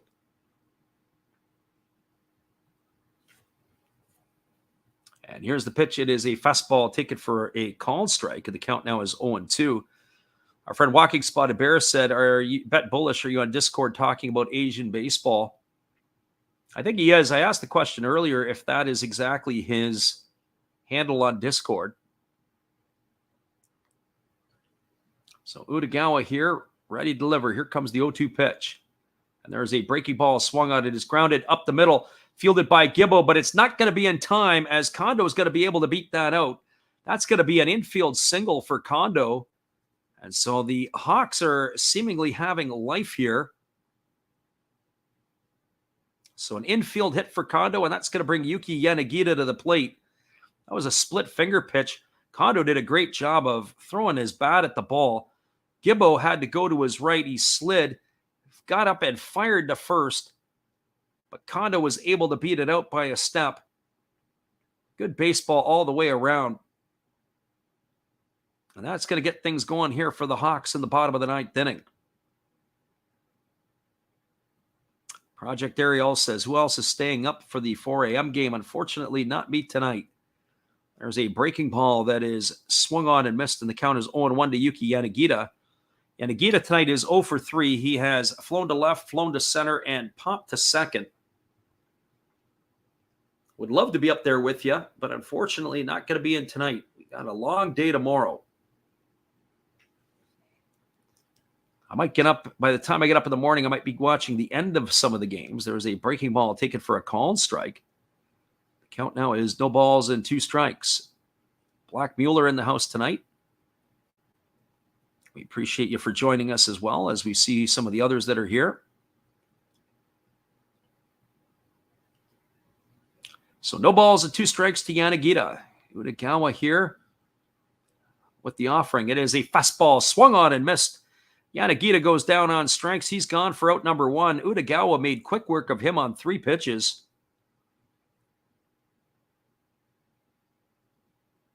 So 1 is going to be gone, and that is going to bring up the first baseman, Akira Nakamura.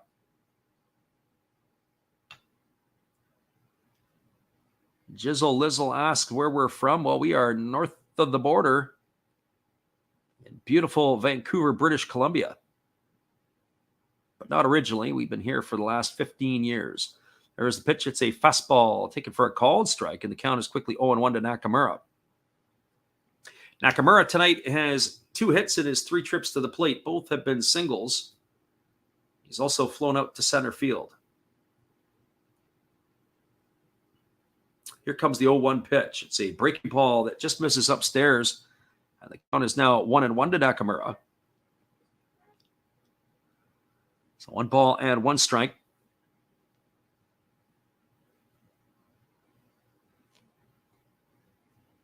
Walking Spotted Bear asked the question about Bet Bullish. He says, mostly MLB. There's a fastball that misses down, and the count now goes to 2-1. The one thing that makes putting bets on the NPB the hardest is you don't get to see the lineups till within an hour before the game. You know the starting pitchers, but the lineups fluctuate around, and that can impact decisions. When you look at the Major League Baseball lineups, they often will put their lineups up 3 hours before the first pitch. Here comes the 2-1 pitch. And there's a fastball swung on. This ball is belted to deep right field, but it is going to be hooked foul just down the right field line. Oh, boy. Nakamura turned on that one. It looked like it was going to go for a long while. But that ball there was hooked foul into the seats. That's going to run the count to 2-2. Well, they need more than just 2 runs. They've got to get 3, so they have to find another base runner on base. 2-run homer only helps those who are betting, or maybe hurts those who are betting. Doesn't do anything for the scoreline. There's a fastball swung on. It's grounded to short. They go to second for 1, back to first, and it's not going to be in time. It's going to be a fielder's choice to erase Kondo. He's going to be gone 6-4 for the second out of the inning. Nakamura is going to reach safely. And that is going to leave it all up to the center fielder, Taisi Makihara. Friend Stash asked the question if we ever do base star games, and we have, yes. But unfortunately, we're not going to be doing anything tonight. Our friend King says, how much time left? That's classic. Time is called 1 out. There's 1 left to go, as there's no shot clock or game clock in this sport. So here comes the first offering to Makihara, and it is swung on. It is chopped over to short, fielded neatly by Kobayashi. He throws to first, and that is going to do it. It's a ground out 6-3 to end the ball game. And your final score here is the Orix Buffaloes 3 and the Fukuoka SoftBank Hawks no score. There was no runs, 1 hit, no errors, and 1 runner left the board, or actually no runners left the board in the 9th inning. And that is your ball game for it here, everybody. We appreciate everybody who listened in tonight. We're going to be back here to wrap this up for you in just a couple moments. We thank everybody for making it great in here tonight with us. I don't have time to give thanks to everybody, but certainly those who were here from the beginning, like Trevor Parker, and our friend B Baller, and everybody else, Zay. I thank you guys for listening in here with us tonight. Don't forget, we'll be back in just a couple moments. We'll give you guys all the recaps right after this on the Last Rouse Baseball YouTube channel.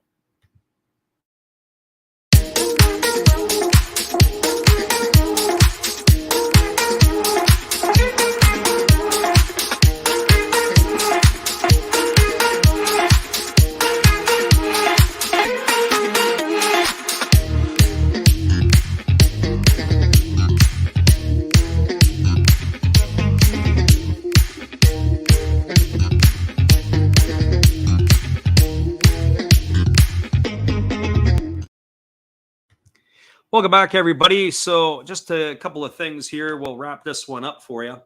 All the scoring came in 1 inning, so it's a pretty easy one to do. It was in the 6th inning, a leadoff double by Kai Nakagawa. And with 1 out, Kotaro Kobayashi walked. And then up stepped Leandro Cedeno, and he deposited a 3-run homer into the right field seats to make the score 3-0. And that was all your scoring tonight for the Buffaloes and in this one. The win is going to go to Shinpita Yamashita. He goes to 8-2 on the season. The loss is going to go to Carter Stewart as he drops to 0-2. It was an interesting night to watch the young American right-hander throw, as it is only the first time I've seen him this year. And it's the first time since the 2021 season that I've had an opportunity to see him at the NPB level. And I got to say, he looks pretty good. He's looking more and more refined. Although we have to say when he pitched with runners on base tonight, that was where things started to shake out a bit. The other games that are going to go on late night tonight, and as we mentioned before, there is a full slate of games. We'll give you those right here before we sign off. It is going to be the Hiroshima Carp are going to be playing the Yokohama Dana Bay Stars. That game is going to go off at 1 a.m. Pacific time or at 4 a.m. Eastern. It is going to be Hiroki Takota, who takes a 7-2 record to the mound. He'll face Trevor Bauer, who goes with a 6-2 record and a 3.67 ERA. The Giants are going to be playing at the Swallows. That game goes off at 2 a.m. Pacific or 5 a.m. Eastern. It is going to be Tomoyuki Sagano taking to the hill for the Giants. The Yakult Swallows will follow with Yuta Ichikawa. Ichikawa is 0-2 with a 6.17 ERA. Sagano is 2-2 with a 1.44 ERA. The Giants are looking to get back to 500 just before the All-Star break. That game goes off in Tokyo at the Jinju Stadium, home of the Swallows. At the Koshin Stadium in Osaka, it's the Tigers and the Dragons.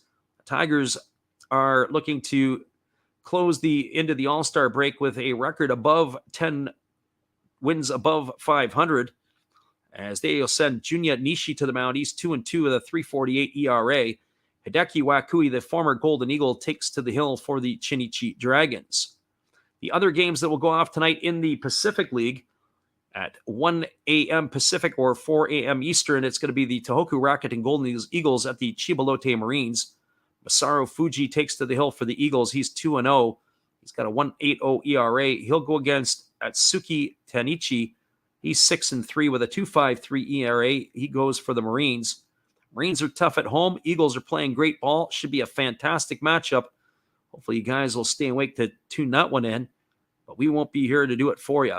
And then the final game also going off at 2 a.m. Pacific or 5 a.m. Eastern. It's the Hokkaido Nippon Ham Fighters are playing the Sanomasibu Lions. Fighters send Kenya Suzuki to the mound. He's 6-3 with a 2.31 ERA. Chihiro Samita, 4-7 with a 3.61 ERA, goes to the mound for the Lions. Well, there you have it, everybody. This has been our call of the Japanese NPB ball games. We appreciate you guys for being here and for listening in tonight. I have Walking Spotted Bear ask the question. He says, has an unusually large total of 7 under over. Your thoughts? As I mentioned before, Bauer has going to be the third time that he's faced the Carp, and they have hit him around pretty good. That's my only thought on that one is buyer beware. I want to see that Bauer can go up against the Carp and stick it to him at least one time. Once again, everybody, we appreciate you all for being here. We hope you guys have a great night. Come on back and see us again later in the week. We're going to do a couple MLB games, more likely Wednesday, Thursday night. Friday we'll be off. We'll be down in Seattle to see the Blue Jays and the Mariners. And then on Saturday, we'll be back for some Japanese baseball late night. Check the live streams for our schedule. Have a great night, everybody. We'll talk to you guys again later. Happy trails to you until we meet again. Happy trails to you. Each smile comes back again. Who cares about the clouds when we're together? Just sing a song and think about sunny weather. Happy trails to you until we meet again.